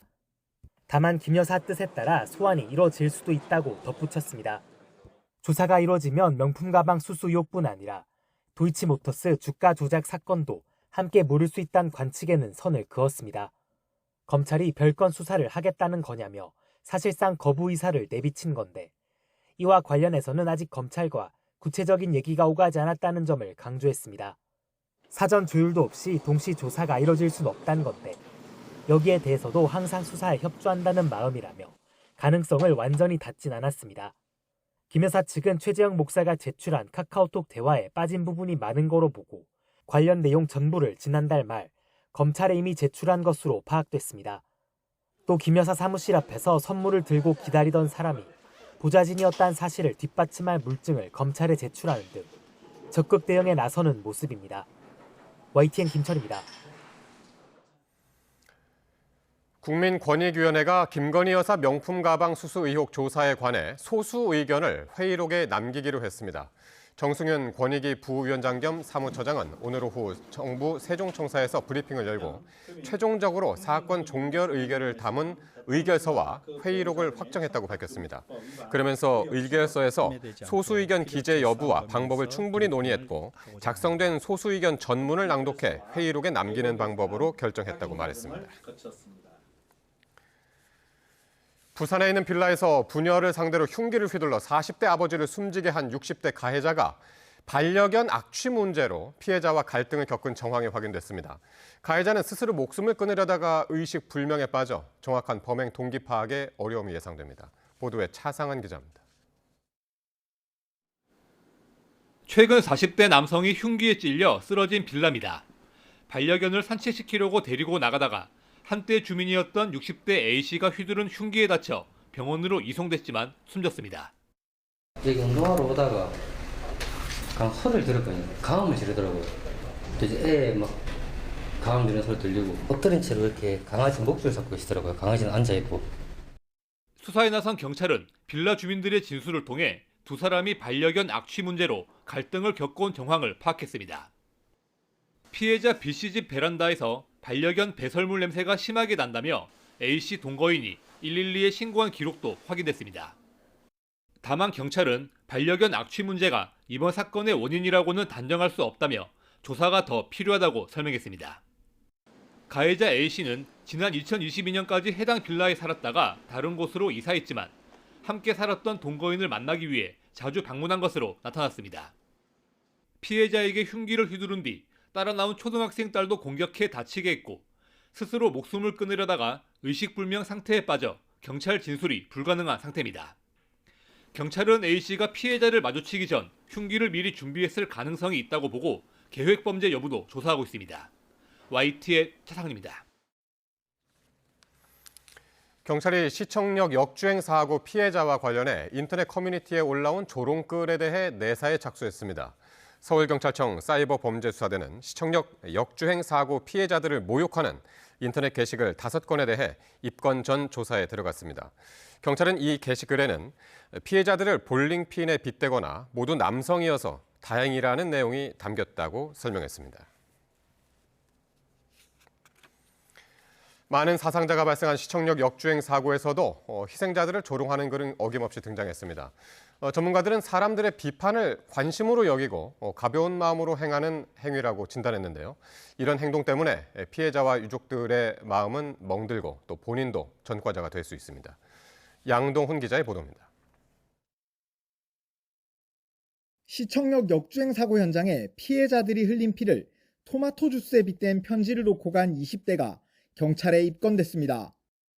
인터넷에는 희생자들을 볼링핀에 비유한 글이나 피해자 모두 남성이라 즐겁다는 게시물들이 올라와 공분을 사기도 했습니다. 이런 모욕 논란은 대형 참사가 벌어질 때마다 반복됩니다. 지난달 아리셀 공장 참사와 관련해서도 배상하라고 난리를 친다거나 10억쯤 주면 되느냐고 비꼬는 등 조롱성 댓글이 줄지어 달렸습니다. 전문가들은 비판과 비난을 관심으로 여기는 왜곡된 인식 때문에 이런 글들이 양산된다고 지적했습니다. 이제까지 태어나서 아무도 나에 대해서 관심이 없었는데 나한테 이렇게 관심을 주는구나. 나에 대한 관심이나 나를 인정하는 것이다 라고 생각을 하기 때문에 이런 혐오 표현을 다시 반복하는 것이고요. 하지만 이런 몰지각한 행동이 고통을 극복하려는 피해자들의 노력을 물거품으로 만들기도 합니다. 이태원 참사에서 겨우 살아 돌아온 한 학생은 상처를 견디지 못하고 159번째 희생자가 됐습니다. 친구들은 다 이제 사망하고 혼자 살아남아가지고 있는데 워낙에 많은 악성 댓글들이 달리고 그렇게 해서 걔도 그걸 고통받다가 결국 그런 극단적 선택을 한 거죠. 별 생각 없이 악의적인 글을 게시했다가 모욕이나 사자 명예훼손 등의 혐의로 처벌받아 전과자가 될 수도 있습니다. 세월호 희생자들을 어묵에 빗대 조롱했던 20대 남성은 실형을 선고받아 수감 생활을 했고 이태원 참사 희생자들을 모욕한 사람들도 연이어 유죄 판결을 받았습니다. 전문가와 참사 유가족들은 법적 규제를 강화하는 것과 동시에 혐오나 조롱에 대한 명확한 기준을 세워 2차 피해를 줄여야 한다고 강조하고 있습니다. YTN 양동훈입니다. 23명의 목숨을 잃은 화성 아리셀 리튬 전지 공장 화재가 나기 전에 이곳에서 최소 4번 불이 났던 것으로 확인됐습니다. 그런 만큼 경찰은 공장 측이 누적된 문제를 알고 있었던 건 아닌지 의심하고 있습니다. 윤성훈 기자의 보도입니다. 23명이 숨진 아리셀 리튬 전지 공장 화재 전 이곳에서 최소 4차례 화재가 있었던 것으로 드러났습니다. 경찰은 공장에서 지난 2021년 2번, 2022년 1번, 화재 이틀 전에 1번 불이 났던 것으로 확인됐다고 밝혔습니다. 아리셀이 제조 납품하는 리튬 배터리는 일반적으로 사용하는 건전지에 비해 밀도와 출력이 높아 폭발 시 위험도가 큰 것으로 알려졌습니다. 경찰은 그에 따른 안전대책을 갖추고 유행했는지 들여다보고 있다고 설명했습니다. 특히 이전에 화재가 4번 있었던 만큼 누적적으로 문제가 될 수 있다는 사실을 알고 있었을 거라고 말했습니다. 경찰은 또 이전 화재 때와 달리 이번에는 리튬 전지를 한쪽으로 쌓아놔 큰 피해로 이어진 것으로 보고 있습니다. 또 당시 쌓여있던 리튬 배터리는 전해액 주입이 완료돼 전압 검사와 비닐 테이핑 등을 앞둔 상태로 사실상 기능적으로 완성된 상태였다고 설명했습니다. 그런 만큼 경찰은 국립과학수사연구원을 통해 제조 공정에 문제가 없었는지 살펴보고 있습니다. 이런 가운데 경찰은 유가족 협의회를 만나 수사 상황을 설명했습니다. 하지만 유족은 언론 보도 내용 이상의 것이 없다고 지적했습니다. 많은 질문들이 있었지만 이제 대부분의 질문들에 대해서 수사상의 사유로 답변을 주기가 이제 어렵다라고 하는 취지의 얘기들만 있어서 굉장히 좀 많이 답답해하시고. 경찰은 또 불이 난 3동 건물의 CCTV 영상을 분석해 발화 지점인 2층 현장에 모두 43명이 근무했던 사실을 파악하고 평소 이들에 대한 안전교육이 이뤄졌는지도 조사하고 있습니다. YTN 윤성훈입니다. 최근 온라인 커뮤니티에 화제가 된 글이 있었습니다. 결혼 2년차 신혼부부인 작성자가 아이를 낳아도 혼인신고를 하지 말자는 아내의 제안을 듣고 충격적이지만 고민이 된다며 토로하는 내용이었는데요. 아내가 혼인신고를 하지 말자는 이유는 미혼모 지원금을 받기 위해서였습니다. 미혼모로 위장해 아이를 키우면 지원금 등 혜택이 많다는 주위의 조언이 있었기 때문입니다. 이 사연처럼 결혼하고 출산을 했지만 혼인신고를 하지 않는 사람은 적지 않습니다. 지난 2020년 7,000명이 채 되지 않았던 혼인의 출생아 수는 재작년 10,000명 가까이까지 늘면서 2년 사이에 42% 증가했습니다. 출생아 수는 해마다 줄어들고 있지만 반대로 혼인외 출생아는 늘어난 겁니다. 혼인신고를 하지 않고 미혼 부모를 자청하는 이유는 뭘까요? 각종 혜택을 조금이라도 더 받기 위해서입니다. 현재 정부는 미혼 부모를 포함한 한부모 가정에 에너지 이용료를 감면해주고 있습니다. 또 스포츠 바우처, 문화누리 등을 지원하고 중위소득 52% 이하 가정에는 월 20만 원 정도의 수당도 제공하고 있습니다. 이뿐 아니라 청약을 신청할 때도 여러 이점이 있어 혼인신고를 하지 않는 사람도 있습니다. 현재 신혼부부 특별공급은 도시근로자 가구당 월 평균 소득의 130%, 또 맞벌이는 140% 이하만 가능합니다. 반면 1인 가구가 신청할 수 있는 일반 청약은 월 평균 소득 100%가 기준이라서 신혼부부보다 소득 조건이 낮습니다. 또 대출을 받을 때 유불리를 따지기도 합니다. 신생아 대출에서도 혼인신고를 했을 때보다 미혼일 때 이자를 적게 낸다고 판단해 편법이라 망설이다가도 유리한 선택지를 택하기도 하는데요. 결국 대출과 청약, 각종 지원금 혜택을 받으려고 혼인신고를 미루는 겁니다. 이 때문에 현실에 맞는 제도 개선이 필요하다는 불만도 나옵니다. 저출산이 심각한 상황에서 신혼부부 합산 소득을 따지는 건 현실과 동떨어지고 결혼은 페널티라는 부정적 인식이 개선되지 않는다는 건데요.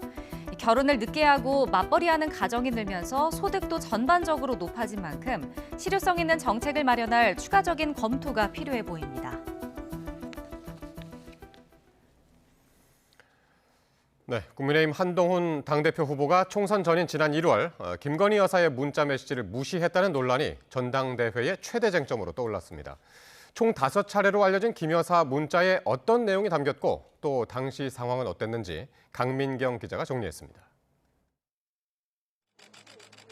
김건희 여사는 지난 1월 15일부터 25일까지 당시 비상대책위원장이었던 한동훈 후보에게 5차례 문자를 보낸 걸로 파악됐습니다. 지난해 11월 말 공개된 명품 가방 수수 의혹이 정치권 이슈로 한참 떠오른 시기였습니다. 첫날 문자에서 김 여사는 대통령과 전화해보면 어떻겠냐고도 제안합니다. 알려진 대로 한 후보는 답장을 보내지 않았고 사흘 뒤 이런 말을 남겼습니다. 그 전후 과정에서 분명히 아쉬운 점이 있고 국민들께서 걱정하실 만한 부분이 있었다고 저도 생각합니다. 몰카 공작을 강조해오던 기존 입장에서 다소간의 기류 변화가 읽혔던 발언이었습니다. 김 여사는 다음 날 진정성 논란 때문에 결정을 못했지만 사과를 결정해주면 따르겠다는 취지의 문자를 보냅니다. 이틀 뒤 이관섭 대통령실 비서실장은 한 후보에게 비대위원장직 사퇴를 요구했고 한 후보는 이를 거절하면서 이른바 1차 윤한 갈등이 시작됩니다. 제가 사퇴 요구를 거절했기 때문에 구체적인 내용에 대해서는 말씀드리지는 않겠습니다. 제 임기는 총선 이후까지 이어지는 것으로 알고 있는데요. 하루가 지나 김 여사는 김경률 당시 비대위원의 마리 앙투아네트 발언이 가슴 아팠다면서도 다시 한번 사과 의사를 밝힙니다. 역시 답을 하지 않은 한 후보는 다음 날 서천 화재 현장에서 윤석열 대통령을 만나 이른바 90도 인사를 하며 일면 윤한 갈등은 해소되는 듯합니다. 김 여사가 마지막 문자를 보낸 건 이로부터 이틀 뒤였습니다. 미안하다는 말과 함께 대통령이 큰 소리로 역정을 내 그런 거란 내용이 포함된 걸로 전해졌는데 이 말의 정확한 의미는 알려지지 않았습니다. 마지막 문자에서는 대국민 사과에 대한 언급은 없었던 걸로 전해졌습니다. 마지막 문자를 받은 날도 한 후보는 국민 눈높이를 강조했습니다. 제가 김건희 여사의 사과를 얘기한 적이 있던가요? 제가 그런 말씀 드렸던 건 아니고 제가 드렸던 말씀을 그대로 이해해 주시면 되겠습니다. 문자 무시 논란의 한 후보는 당시 김 여사에게 사실상 사과할 뜻이 없었다며 이 논란이 지금 불거진 것 자체가 전당대회 개입이라고 주장합니다. 반면 원희룡 후보와 친윤계 등은 김 여사의 명백한 대국민 사과 의지를 한 후보가 묵살한 거라며 총선 참패 책임론을 강하게 추궁하고 있습니다. 김 여사 문자 무시 논란으로 여권이 극한 분열 상태로 치닫는 가운데 전당대회 결과가 어떻든 윤 대통령과 한 후보 간 관계가 더는 회복 불가능하게 된 것 아니냐는 분석도 나옵니다. YTN 강민경입니다. 네, 오늘 첫 합동 연설회를 위해서 광주를 찾은 국민의힘 당권 주자들은 한동훈 후보의 김 여사 문자 무시 논란을 두고 설전을 이어갔습니다. 한 후보는 총선 당시 영부인의 사과를 요청한 건 자신뿐이라며 다른 후보들을 저격했고, 나경원, 윤상현 후보는 한 후보가 사과하고 매듭질 문제라고 지적했습니다. 임성재 기자의 보도입니다. 국민의힘 당권주자 4명이 당 약세 지역으로 꼽히는 광주에 모였습니다. 호남 제주당원을 대상으로 첫 합동연설회에 나선 건데, 무대 위에 오른 후보들은 호남 홀대를 해소하겠다고 한 목소리로 외쳤습니다. 하지만 장외에선 이번 전당대회 최대 쟁점으로 떠오른 한동훈 후보의 김 여사 문자 무시 논란을 두고 설전을 이어갔습니다. 먼저 한 후보는 지난 총선에서 김건희 여사의 사과를 요청한 건 자신뿐이라며 그 당시 다른 후보들은 무엇을 했느냐고 날을 세웠습니다. 적반하장식의 생각 같아요. 그 말씀 그대로라면 그 당시에 김건희 여사님의 사과가 필요하다고 그분들도 생각했다는 거잖아요. 그럼 그때 왜 아무 말도 안 했습니까?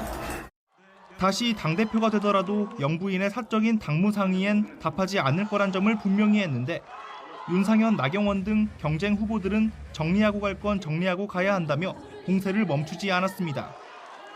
특히 윤 후보는 총선 당시 최전선인 수도권 선거를 치른 개별 후보에게 김 여사 사과 요청의 책임을 전가해선 안 된다고 반박했습니다.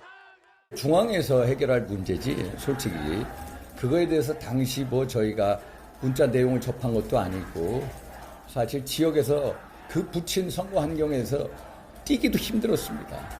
나 후보 역시 네거티브 일변도로 흘러가는 전당대회 상황을 우려하면서도 한 후보가 미숙했던 점을 인정하고 가면 될 일이라고 꼬집었습니다. 당연히 사과해야 된다라는 것이 저의 입장입니다. 정치적인 부족함도 있다고 했지만 지금에도 똑같은 입장을 유지하는 것에 대해서는 좀 이해하기 어렵고. 원한 갈등으로 불릴 정도로 한 후보와 신경전을 벌이던 원희룡 후보는 이번엔 당 선거관리위원회에 엄중 경고가 있었다며 공방을 자제했습니다. 선관위에 아주 강력한 당의 화합 태세로의 전환을 위한 서로의 노력을 요구를 했기 때문에 일단은 협조를 하겠고요. 또 공방이 된다면 그에 따라서 제 입장을 밝히겠습니다. 실제 합동연설회 전 국민의힘 지도부는 국민 눈높이에 맞지 않는 후보들의 모습은 자해적 행태와 다름없다며 자제를 촉구했습니다. 특히 대통령실은 전당대회 과정에서 일체의 개입과 관여를 하지 않았고 앞으로도 관여하지 않겠다는 입장을 밝혔습니다. 후보자들 역시 대통령실을 전당대회에 끌어들이는 일은 없어야 할 것입니다. 이곳 호남 제주 합동연설회를 시작으로 본격적인 당 개혁과 비전 경쟁에 돌입할 후보들은 앞으로 영남과 충청, 수도권 등 전국 권역을 돌며 당원들의 지지를 호소할 예정입니다. YTN 임성재입니다. 국민의힘 한동훈 당대표 후보는 총선 당시 자신이 비상대책위원장으로서 가족 등과 공천을 논의했다는 원희룡 후보의 의혹 제기에 그런 일이 있으면 즉시 후보직에서 사퇴하겠다고 반박했습니다.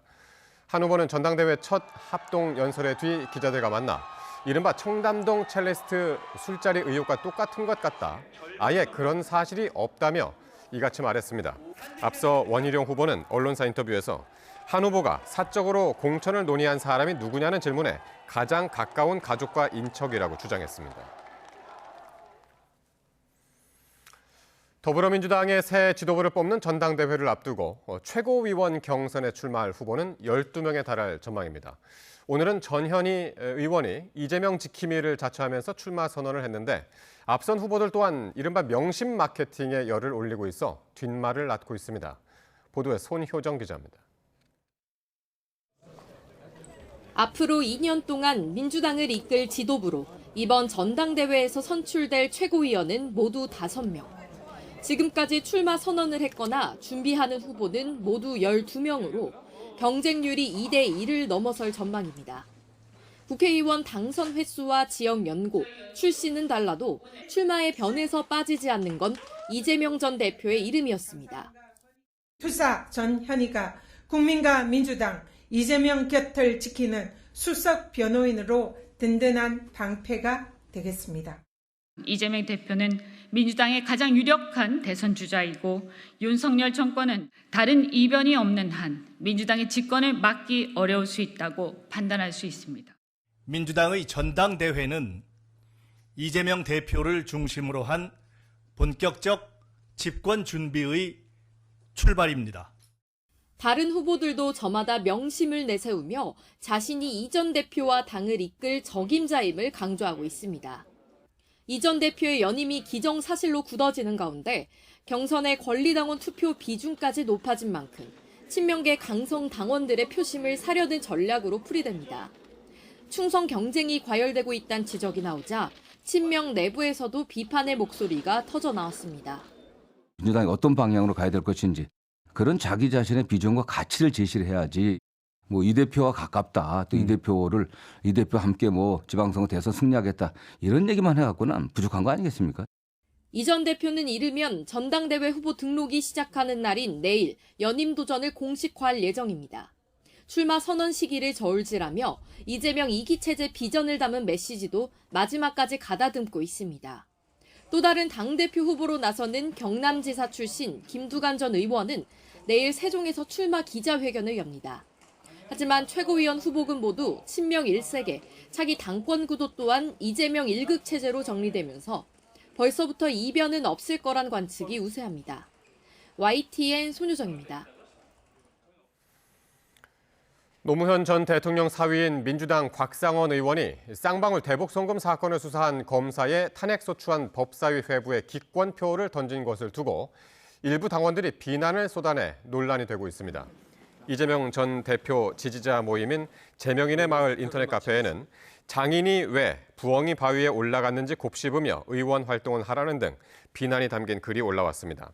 곽 의원은 앞서 SNS를 통해 탄핵 대상 검사 4명 가운데 3명에 대해서는 찬성했지만 나머지 1명에는 찬반을 판단할 충분한 근거가 없었다는 입장을 밝혔습니다. 해병대 최상병 순직 사건에 관한 경찰의 수사 내용을 넘겨받은 검찰이 전담팀을 꾸려 수사에 착수했습니다. 대구지방검찰청은 오늘 경북경찰청에서 송치받은 최상병 사건과 관련해 1차장 검사가 팀장, 형사 2부장이 부팀장을 맡아 3개 검사실로 수사팀을 구성했다고 밝혔습니다. 경찰이 송치한 피의자는 해병대 1사단 7여단장과 포병 대대장 등 6명으로 임성근 전 1사단장 등 3명은 제외됐습니다. 국회를 통과한 최상병 특검법을 두고 여야가 치열한 여론전을 펼치고 있습니다. 국민의힘은 법안의 위헌성을 재차 강조하면서 대통령 거부권 행사를 건의했고 민주당은 거부권은 곧 윤 대통령이 범인이라는 걸 자인하는 거라며 맞섰습니다. 정인용 기자입니다. 국민의힘은 지난 21대 국회 때 폐기됐던 법안보다 이번 최상병 특검법이 정치적 의도를 한층 더 노골화한 계약 법안이라고 규정했습니다. 특별검사를 대한변호사협회 대신 야권이 추천토록 하고 3일 내 자동 임명 조항에 더해 특검의 공소 취소 권한까지 부여하는 등 3권 분립 헌법 체계를 조롱하는 수준이라는 겁니다.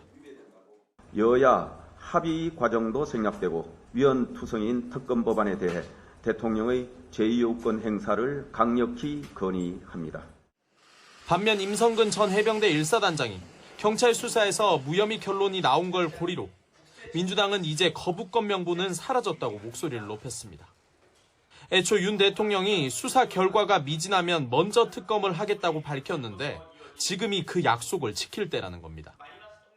만일 거부권을 행사한다면 국민께서 윤석열 대통령이 범인이라고 확신하게 될 것입니다. 다만 윤 대통령이 거부권을 행사할 경우 민주당이 강조했던 최상병 순직 일주기 전 특검 통과는 어려울 전망입니다. 일주기를 계기로 한 그런 여러 가지 행사들도 있고 또 지금 여당 전당대회를 한창 치르고 있지 않습니까? 여야 갈등의 또 다른 뇌관으로 꼽혔던 이진숙 방통위원장 후보자 인선을 두고도 여야는 설전을 벌였습니다.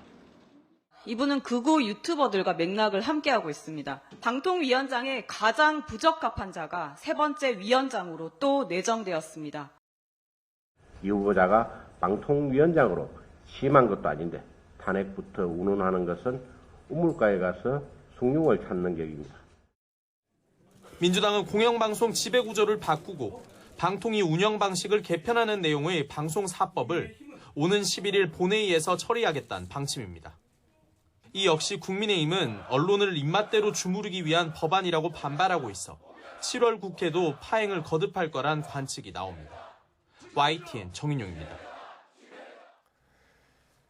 경찰이 임성근 전 해병대 1사단장을 불송치한 가운데 이 남은 수사를 쥐고 있는 공수처에도 관심이 쏠리고 있습니다. 공수처는 이종섭 전 국방부 장관의 수사 외압 의혹과 임 전 사단장 추가 고발 사건까지 들여다보고 있는데요. 공수처법의 한계 때문에 수사가 순탄치만은 않아 보입니다. 김다현 기자가 보도합니다. 경찰이 임성근 전 해병대 1사단장 등을 불송치한 것과 관련해 박정훈 전 해병대 수사단장 측은 특검이 왜 필요한지를 잘 보여주었다며 즉각 반발했습니다. 반면 이종섭 전 국방부 장관 측은 해병대 수사단에 수사권이 없어 이른바 수사 외압 의혹은 성립될 수 없다는 점이 명백히 확인됐다고 해석했습니다. 경찰이 1년 만에 내린 결론을 두고 사건 당사자들은 물론 정치권과 시민단체에서도 논란이 여전한 가운데 남은 사건을 쥐고 있는 공수처의 시선이 쏠립니다. 최상병 소속 대대 부대장이었던 이용민 중령 측은 최근 임 전 사단장을 직권남용과 업무상 과실치사 혐의로 공수처에 재차 고발했습니다. 현직 장성급 장교인 임 전 사단장은 경찰이 아닌 공수처 수사 대상이라는 이유인데 문제는 현행법상 업무상 과실치사는 공수처가 수사할 수 없다는 겁니다. 게다가 공수처가 직접 기소할 수 있는 대상은 판검사 등으로 제한돼 직권남용 혐의를 밝혀내도 직접 기소하기 어렵습니다. 공수처 관계자는 YTN과 통화에서 이번 사건은 공수처법이 가진 맹점을 대표적으로 드러내고 있다며 관할권 문제 등이 정리돼야 할 것 같다고 밝혔습니다. 이런 가운데 공수처는 임 전 사단장의 이른바 구명로비 의혹에 대해서도 들여다보고 있습니다. 김건희 여사가 연루된 도이치모터스 주가 조작 의혹 컨트롤타워로 지목된 이모 씨가 임 전 사단장의 구명운동을 벌였다는 내용인데 공수처는 최근 임 전 사단장, 이 씨와 골프 모임을 논의한 변호사를 불러 관련 내용을 조사한 것으로 파악됐습니다. YTN 김다현입니다. 삼성전자 노조가 임금 인상 등을 요구하며 창사 55년 만에 처음으로 파업에 나섰습니다. 노조는 파업에 6천여 명이 참여했다며 생산 차질 목적을 달성했다고 밝혔는데요. 이에 대해서 사측은 생산 차질은 없었다고 반박했습니다. 최아영 기자입니다.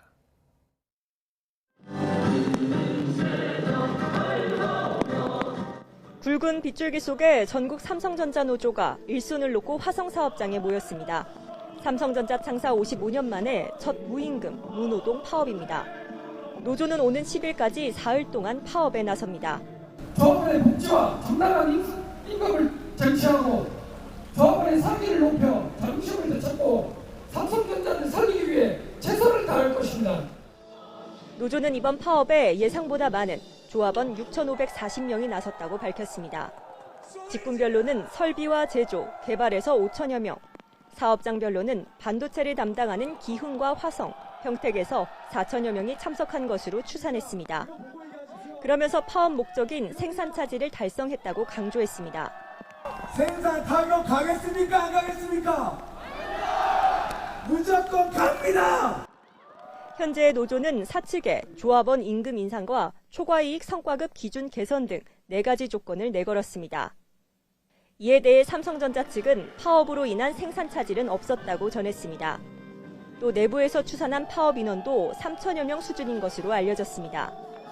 삼성전자 노사는 지난 1월부터 임금 협상 등을 두고 교섭을 벌여왔지만 중앙노동위원회 중재에도 합의에 이르지 못했습니다. 전국 삼성전자 노조는 사측의 요구안을 받아들이지 않을 경우 다음 주 닷새 혹은 무기한 파업까지 검토한다는 방침입니다. YTN 최아영입니다. 윤석열 대통령 명예를 훼손한 혐의로 화천대유 대주주 김만배 씨와 신앙림 전 언론노조 위원장이 재판에 넘겨졌습니다. 검찰은 뉴스타파 외 다른 언론사에서도 사실과 다른 내용이 보도된 과정 등에 대해 추가 수사를 이어간다는 방침입니다. 보도에 김태원 기자입니다.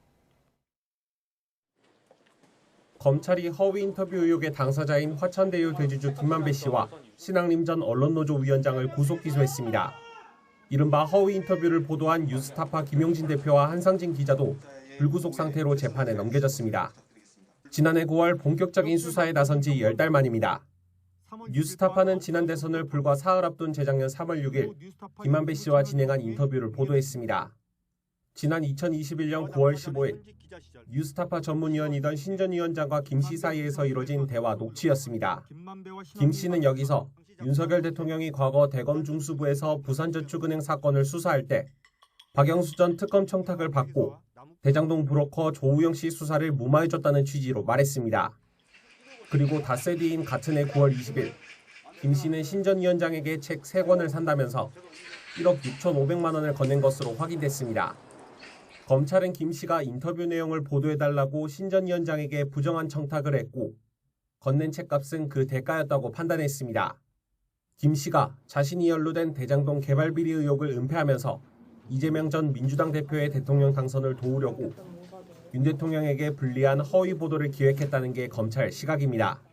다만 검찰 관계자는 해당 보도를 유리하게 이용한 사람들에 대해선 일부 확인됐지만 김 씨가 처음부터 누군가에게 지시받거나 범행을 공모한 것으로 보이진 않는다고 설명했습니다.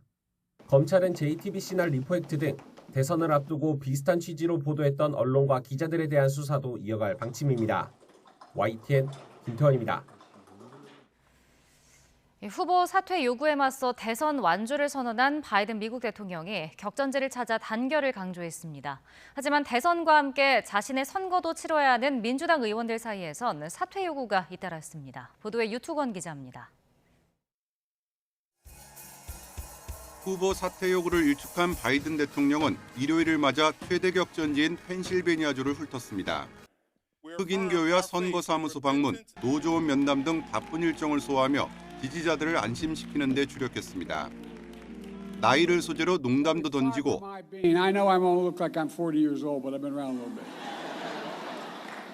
목소리 높여 단결을 강조했습니다.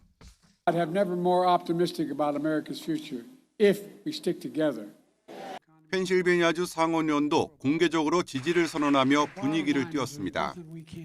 There is only one person in this room that kicked Trump's ass in an election. 하지만 후보 사퇴를 주장하는 목소리는 수그러들지 않고 있습니다. 민주당 중진 의원은 대선과 함께 치러지는 하원과 상원 선거를 위해서라도 바이든 대통령이 결단을 내려야 한다고 촉구했습니다. They are running well ahead of the president, but you can only run so far ahead of the president. And so obviously Joe Biden is going to need to consider for his own sake and his own legacy, can he beat Donald Trump? 하원 상임위원회 간사 2명도 원내대표가 소집한 비공개 화상회의에서 사퇴를 주장한 것으로 알려졌습니다. 지금까지 공개적으로 후보 사퇴를 요구한 민주당 하원 의원은 5명. 하지만 독립기념일 연휴를 마친 의원들이 속속 워싱턴으로 복귀하면서 긴장감은 커지고 있습니다. 월스트리트저널은 후보 사퇴를 둘러싸고 어느 한쪽이 물러서지 않으면 공멸하는 치킨 게임이 구체적으로 드러나고 있다고 지적했습니다. YTN 유투건입니다.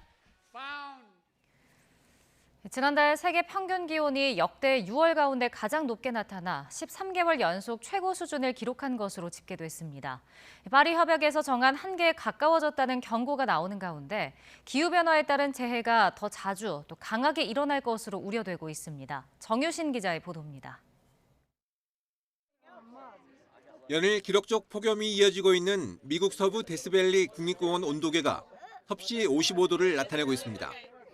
최고 기온은 1913년 56도로 알려졌지만 기상학자들은 과학적 관측 이후 지난 2021년 54.4도를 최고 기온으로 보고 있습니다. 잠깐 지나는 관광객들은 인증샷 찍기에 바쁘지만 오래 있으면 생존에 심각한 위협이 됩니다. 실제로 지난 7일 오토바이를 타고 데스밸리를 지나던 관광객 한 명이 폭염을 견디지 못하고 숨지기도 했습니다. The National Weather Service has issued a heat warning. They're saying these temperatures that we're seeing will likely challenge current records, if not break them. And so far, last 2 days, we've already broken some daily records. 미 국립기상청은 미국 전체 인구의 10%인 3,600만 명이 사는 지역에 폭염 경보를 발령한 상태입니다. 고온과 강풍을 동반한 건조한 기후가 이어지면서 미국 서부 등 세계 곳곳에서 산불 피해도 잇따르고 있습니다. 극심한 기후변화 영향으로 지난달 이슬람 성지 순례 기간엔 온열 질환 사망자가 1,300명을 넘기도 했습니다. 유럽연합 기후기관 집계 결과 지난달 세계 평균 기온도 관측 이래 역대 6월 중 가장 높았던 것으로 나타났습니다. 지난달 전 세계 평균 기온이 섭씨 16.7도로 지난해 같은 달보다 0.14도 더 높아 13개월 연속 역대 최고 수준을 기록했습니다. 지구 표면뿐만 아니라 지난달 해수면 온도 역시 15개월 연속 최고로 나타났습니다. There has been this 12-month streak at or above 1.5. It's definitely very consequential. It's a stark warning that we are getting closer to this very important limit set by the Paris Agreement. 전문가들은 앞으로 5년 내로 지구기온 상승폭이 1.5도를 넘어서 파리 협정이 정한 수치가 깨지는 것은 시간 문제라고 보고 있습니다. 지구 온난화에 따른 기후변화 영향으로 폭염과 폭우 등 극단적인 기상의 빈도와 강도도 더욱 높아질 것이란 전망이 나옵니다. YTN 정유실입니다. 오르반 빅토르 헝가리 총리가 중국을 방문해 시진핑 주석과 회담했습니다. EU 순환 의장국을 맡은 직후 우크라이나와 러시아 방문에 이은 세 번째 깜짝 순방입니다. 베이징에서 강정규 특파원이 전해드립니다. 시진핑 중국 국가주석이 오르반 빅토르 헝가리 총리와 만났습니다. 지난 5월 시 주석의 유럽 3개국 순방 이후 2달 만에 답방이 이루어진 겁니다. 7월부터 헝가리가 EU 순환 의장국을 맡게 된 직후 세 번째 깜짝 순방 일정이기도 합니다. 希望匈方作为欧盟轮值主席国，为推动中欧关系健康稳定发展，实现良性互动，发挥积极作用。 앞서 오르반 총리는 우크라이나와 러시아를 차례로 방문해 조속한 휴전과 평화 협상을 촉구했습니다. 그동안 러시아 제재를 주도해온 EU의 새 의장국 정상으로서 평화 중재 역할을 자임한 셈입니다. 그러나 오르반은 EU의 우크라이나 군사 지원에 반대하며 친러 성향을 보여왔다는 한계가 있습니다. EU가 헝가리 총리의 러시아 방문을 두고 순전히 양자 외교라며 선을 그은 배경입니다. The rotating presidency has no role in the external representation of the EU, and that the Prime Minister Orban has received no mandate, actually, to visit Moscow. 특히 이번 방중은 미국 워싱턴에서 열리는 나토 정상회의를 앞두고 이루어졌습니다. 그 자체로 서방 세계의 단일 대우를 흐트러뜨리고 향후 공동전선에 어깃장을 놓을 수 있습니다. 헝가리가 EU 순환 의장국을 맡는 올해 하반기 전기차 관세 부과를 비롯한 통상 마찰에서도 중국엔 호재로 작용할 전망입니다. 베이징에서 YTN 강정규입니다. 북대서양 조약기구 나토가 한국, 일본, 호주 등 아시아 태평양 지역 국가들과 협력을 강화하려는 움직임에 대해 중국 정부가 대결 조장으로 규정하며 반발했습니다. 린쟁 중국 외교부 대변인은 현지 시각 8일 정례 브리핑에서 미국 워싱턴 DC에서 열리는 나토 정상회의에서 아태 지역 협력 강화 공동문서에 서명한다는 보도에 대한 질문에 이같이 밝혔습니다. 린 대변인은 나토는 냉전의 산물이자 세계 최대 군사 동맹이라며 한편으로 지역 방어성 조직이라고 하면서 다른 한편으로 방어구역을 넘어 대결을 조장한다고 비난했습니다. 기시다 후미오 일본 총리가 오는 9일에서 11일 미국 워싱턴 DC에서 열리는 나토 정상회의를 계기로 윤석열 대통령과 정상회담을 개최하는 방향으로 조율하고 있다고 일본 교도통신이 보도했습니다. 교도통신은 패권주의적 행동을 강화하는 중국이나 탄도미사일 발사를 반복하는 북한 등 동아시아 정세 의견을 교환해 안보 협력을 논의하려 한다고 전했습니다. 하지만 나토 정상회의를 계기로 한미, 한일, 한미일 정상회담이 실제 성사될지는 짧은 일정으로 아직 확정되지 않은 것으로 알려졌습니다. 러시아군이 우크라이나를 대규모로 공습했습니다. 볼로디미르 젤렌스키 우크라이나 대통령은 현지 시각 8일 SNS를 통해 러시아군이 미사일 40여 발을 발사해 키이우, 드니프로 등 여러 도시의 아파트와 인프라 등이 파괴됐다고 밝혔습니다. 젤렌스키는 수도 키이우에 있는 오크마트디트 어린이병원도 폭격당해 사람들이 건물 잔해에 깔렸고 이곳의 정확한 인명피해 규모는 확인되지 않았다고 덧붙였습니다. 로이터 통신은 우크라이나 당국자들을 인용해 이번 공습으로 최소 29명이 숨졌다고 보도했습니다. 이스라엘군이 지난 5월 가자지구 최남단 도시 라파 공격을 시작한 이후 처음으로 외국 기자단의 현장을 공개했습니다. 한때 팔레스타인 주민 200만 명이 피난했던 라파는 2달여에 걸친 전투 뒤 거의 모든 건물이 폐허로 변했고 인적도 사라졌습니다. 이스라엘군은 하마스가 주택과 모스크 등 모든 민간 시설에 군사 장비를 설치했기 때문에 작전 강도를 높일 수밖에 없었다고 밝혔습니다. 저소득 자영업자 대출이 계속 늘고 있는 것으로 나타났습니다. 국회 기획재정위원회 소속 조국혁신당 차규근 의원이 한국은행에서 받은 자료를 보면 저소득 자영업자 대출이 6% 넘게 늘었습니다. 구체적으로 1분기 말 소득 하위 30%의 대출 잔액이 130조 5천억 원으로 1년 전보다 6.1%나 급증했습니다. 소득 상위 30% 대출 잔액이 0.4% 늘어나는 데 그친 것과 비교하면 증가율이 현저히 눈에 띕니다.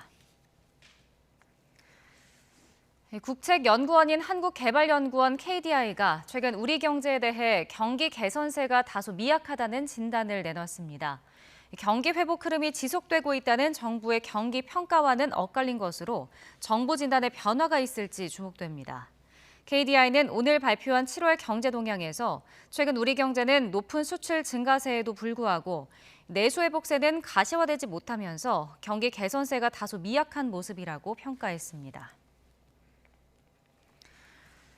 어젯밤 11시 반쯤 광주 광산구의 한 도로에서 60대 대리운전 기사가 킥보드를 타다가 넘어진 뒤 차에 치여 숨졌습니다.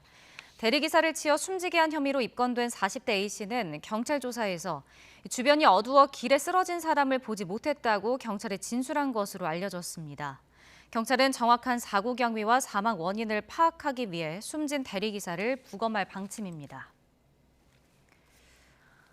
전동 킥보드 등 개인형 이동장치의 최고 속도를 시속 25km에서 20km로 제한하는 시범 사업이 시작됩니다.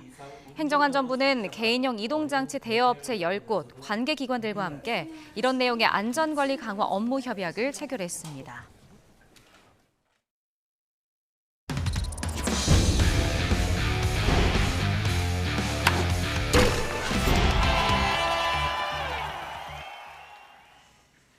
대한축구협회가 외국인 감독들로 최종 후보를 좁혔다가 국내파인 홍명보 감독을 선임한 이유를 밝혔습니다. 그의 자질과 리더십 때문이라고 강조했는데요. 2014 브라질 월드컵 실패 경험을 잘 활용하면 큰 도움이 될 거란 믿음도 있었다고 합니다. 보도에 이대권 기자입니다. 홍명보 차기 축구 대표팀 감독 선임에 대해 축구협회가 밝힌 이유는 모두 8가지.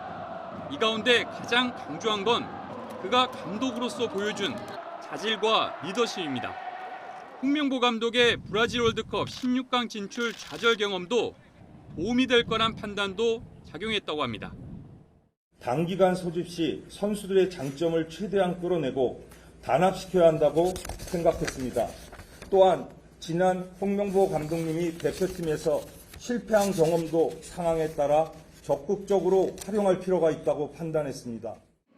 게다가 대표팀 일정이 촉박한 상황에서 국가대표와 프로축구 감독으로서의 여러 경험에 큰 의미를 부여했습니다. 국내파인 홍명보 감독의 깜짝 선임 과정도 큰 관심사였습니다.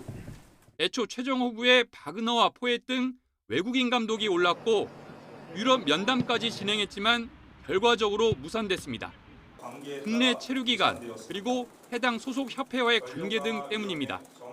이렇게 되자 귀국 직후 홍명보 감독을 한밤중에 찾아가 감독직 수락을 간곡히 요청했다는 게 축구협회의 설명입니다. 홍명보 감독님이 저를 만나 주실까? 제가 미팅을 할 수 있을까? 그 다음에 왜 홍명보 감독님이 한국 축구를 위해서 헌신해 주셔야 되는 부분에 대해서 말씀을 드렸습니다. 홍 감독의 계약 기간은 2026 북중미 월드컵에 이어 2027년 초에 열리는 사우디아라비아 아시안컵까지 2년 6개월 정도입니다. 왜 돌고 돌아 홍명보 감독인지에 대해 축구협회는 8가지 이유를 들었는데 이번 선임이 정당한지는 결국 홍명보가 앞으로 보여줄 경기력 단 한 가지에 달려 있습니다. YTN 이다운입니다. 올스타전을 전후해 짧은 휴식기를 가진 프로야구가 다시 후반기 일정을 시작합니다. 선두 기아와 최하위 키움의 승차가 13경기밖에 나지 않아서 10개 팀이 모두 가을 야구 후보라는 얘기가 나옵니다. 보도에 양시창 기자입니다.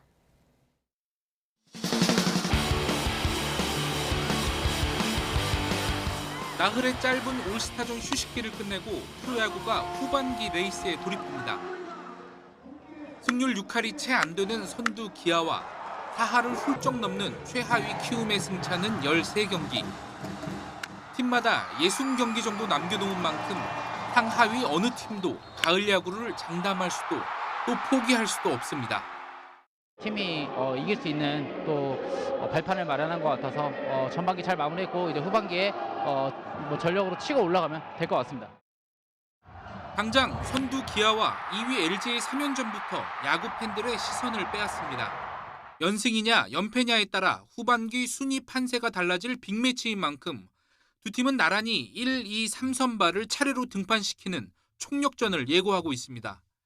두 명의 외국인 투수를 모두 새 얼굴로 바꾸기로 한 3위 두산과 1군 코치진을 전면 교체한 4위 삼성은 분위기 반전을 통해 선두권 도약을 꾀하고 전반기 막판 7할이 넘는 승률로 순위표를 요동치게 한 KT와 키움도 뜨거운 분위기를 후반기에도 이어가겠다는 각오입니다.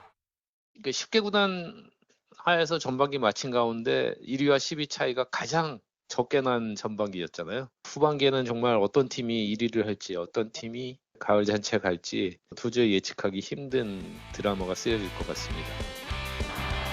어느 때보다 치열한 역대급 순위 경쟁에 즐거운 비명을 지르는 건 야구 팬들입니다. 전반기에 이미 가장 빠른 속도로 600만 관중을 돌파한 프로야구는 후반기 사상 첫 1000만 관중 시대를 예고하고 있습니다. YTN 양시창입니다. 프로야구 한화의 중심 타자 노시환이 어깨 부상으로 3주 동안 전력에서 이탈합니다. 한화 구단 측은 노시환이 정밀 검사를 받은 결과 왼쪽 어깨 관절에 염증이 많이 발견됐다며 회복에는 최소 3주 정도 걸릴 것으로 예상한다고 밝혔습니다. NC 손아섭도 왼쪽 무릎 십자인대가 손상돼 한 달 이상 장기 결장이 불가피하게 됐습니다. NC 구단은 손아섭이 한 달 뒤에나 검진할 계획이라며 복귀 시점도 이후에나 예상이 가능할 것으로 내다봤습니다. 외국인 투수 브랜든 와델의 대체 선수를 놓고 고민하던 프로야구 두산이 시라카와를 영입하기로 했습니다. 두산 구단은 현재 국내에서 테스트 중인 요키시 대신 지난 3일 웨이버 공시된 시라카와를 선택하고 KBO에 영입 신청 공문을 보냈다고 밝혔습니다. 이 밖에 두산이 1선발 알칸타라 대신 영입한 발라조빅은 오늘 입국해 후반기 선발 등판을 준비합니다. 지난 도쿄올림픽에서 우리 역도는 시상대에 한 명도 오르지 못했습니다. 장민이란이라는 걸출한 스타에 대한 추억 때문에 아쉬움이 더했는데 이번 파리에선 간판 스타 박혜정을 앞세워 8년 만에 메달을 노립니다. 보도에 김영수 기자입니다. 휘어질 대로 휘어진 발을 어깨에 올리고 그대로 앉았다 일어섭니다. 주니어 대회를 휩쓸며 떡잎부터 달랐던 박혜정은 성인 무대에서도 포스트 장미란 자리를 지켰습니다. 대표팀 막내의 올림픽도 처음, 그런데도 노메달의 도쿄 왕몽을 씻어줄 기대주로 꼽히는 이유입니다. 한국 신기록 인상 용상 합계 다 한국 신기록 깨고 오고 싶고 최중량급의 절대 강자 리원원의 벽이 높지만 박혜정은 긴 호흡으로 큰 그림을 그립니다. 파리에서는 금메달 아니고 이제 메달권에 들어가는 거를 가장 우선적으로 생각하고 있고 LA에서는 조금 금메달을 바라보고 가는 시합 올림픽이지 않을까 싶고요. 척추를 다쳐 철심을 받고도 3년 걸린다는 재활을 1년으로 당긴 박주효에게 태극마크는 의미가 남다릅니다. 파리올림픽이나 그 작년 항저우 아시안게임에 대한 간절함 때문에 왔다고 생각을 해요. 그래서 네, 진짜 모든 걸 걸었습니다. 네. 할 수 있는 건 다 했다. 너무 잘할 것 같아서 설렌다. 그동안 흘린 땀방울에 근거한 자신감에 특유의 긍정 에너지로 날개를 달았습니다. 내가 보갑이 좋아졌으니까 이번에도 벨트를 터트려보자라는 마음으로 열심히 하려고 합니다. 올림픽 마스코트까지 그대로 옮겨온 플랫폼에서 우리 대표팀은 세상을 들어올릴 날을 준비하고 있습니다. 너무 힘들고 외로웠지. 그건 연습일 뿐이야. 넘어지지 않을 거야. 나는 문제 없어. YTN 김영수입니다. 파리올림픽 출전권을 딴 유일한 단체 구기 종목인 여자 핸드볼이 유럽 전지훈련을 위해 출국했습니다. 스웨덴 출신 시그넬 감독이 이끄는 대표팀은 스페인과 네덜란드에서 차례로 담금질한 뒤 곧장 올림픽이 열리는 결전지 프랑스 파리로 이동할 예정입니다. 여자 핸드볼은 올림픽 개막 전날인 25일 우리 선수단 가운데 첫 경기로 독일과 조별리그 1차전을 치릅니다. 주장 신은주 선수의 각오 직접 들어보겠습니다. 아무래도 저희가 대한민국 첫 경기다 보니까 스타트를 잘 끊고 싶은 마음이 크고요. 저희가 잘해야 또 모든 대한민국 선수들이 힘을 북돋아서 더 좋은 결과가 나오지 않을까라는 그런 무게감이 조금 많이 듭니다. 저희가 구기 종목이 한 종목만 나가게 돼서 솔직히 조금 많이 속상한데 그만큼 저희 핸드볼이 스포트라이트를 받을 수 있는 기회이고 이 기회를 발판 삼아서 핸드볼이 좀 더 한국에서 인기 스포츠가 됐으면 하는 바람이 큰 것 같아요. 장마철에 접어들면서 비가 자주 내리고 있습니다. 지난 주말부터 충청과 경북에는 200mm가 넘는 극한 호우가 쏟아졌는데요. 문제는 내일과 모레도 강하고 많은 비가 예보됐다는 겁니다. 네, 맞습니다. 우선 내일 오전까지는 충청과 남부 곳곳에 장대비가 집중되겠고 다시 내일 밤부터 새벽 사이 전국 곳곳에 시간당 20에서 50mm의 매우 강한 비가 쏟아지겠습니다. 이틀간 예보된 비의 양도 어마어마한데요. 내일부터 모레 사이 최고 80mm, 많은 곳에는 120mm가 넘는 큰 비가 더 내리겠습니다. 이렇게 강하고 많은 양의 비가 자주 내리면서 산사태가 발생할 가능성이 매우 높아지고 있습니다. 맞습니다. 충북 옥천 등 곳곳에서는 산사태로 피해가 발생하기도 했는데요. 피해를 줄이기 위해서는 산사태의 전조 증상을 확인하는 것이 중요합니다. 네, 우선 산 비탈에서 갑자기 많은 물이 샘솟거나 산 허리에 빈 공간이 보이고 바람이 불지 않는데도 나무가 흔들릴 때, 계곡에서 많은 양의 흙탕물이 밀려올 때 산사태를 의심해 볼 수 있습니다. 그리고 땅이 울리거나 잘 나오던 샘물이나 지하수가 나오지 않는 것도 산사태의 전조 증상으로 볼 수 있습니다. 주택가에서는 옹벽이나 축대에서 균열이 발생하고 그 앞에 있는 배수로에 흙탕물이 차오를 때 산사태를 의심해 볼 수 있습니다. 이럴 때는 기상정보를 확인하면서 안전한 곳으로 대피하시는 것이 좋겠습니다. 오늘 밤 사이에도 서울 기온이 23도, 대구 25도 이상을 유지하겠고 체감온도는 이보다 높아 열대야나 열대야 수준의 밤더위가 나타나겠습니다. 내륙의 폭염특보는 모두 해제가 됐지만 내일도 낮 동안 습도가 높아서 후텁지근하겠는데요. 내일 서울 낮 기온은 27도, 대구는 29도 선까지 크게 오르겠습니다. 주 후반에는 정체전선이 다시 남하하면서 남부지방을 중심으로 장맛비가 자주 내리겠고요. 서울 등 중부지방에는 소나기도 자주 지날 전망입니다. 지금까지 날씨 캔버스의 신미림, 김수현이었습니다. YTN 뉴스나이트 월요일 순서 모두 마칩니다. 저희는 내일 밤 9시 40분에 새로운 이슈들과 함께 다시 찾아뵙겠습니다. 시청해주신 여러분 고맙습니다.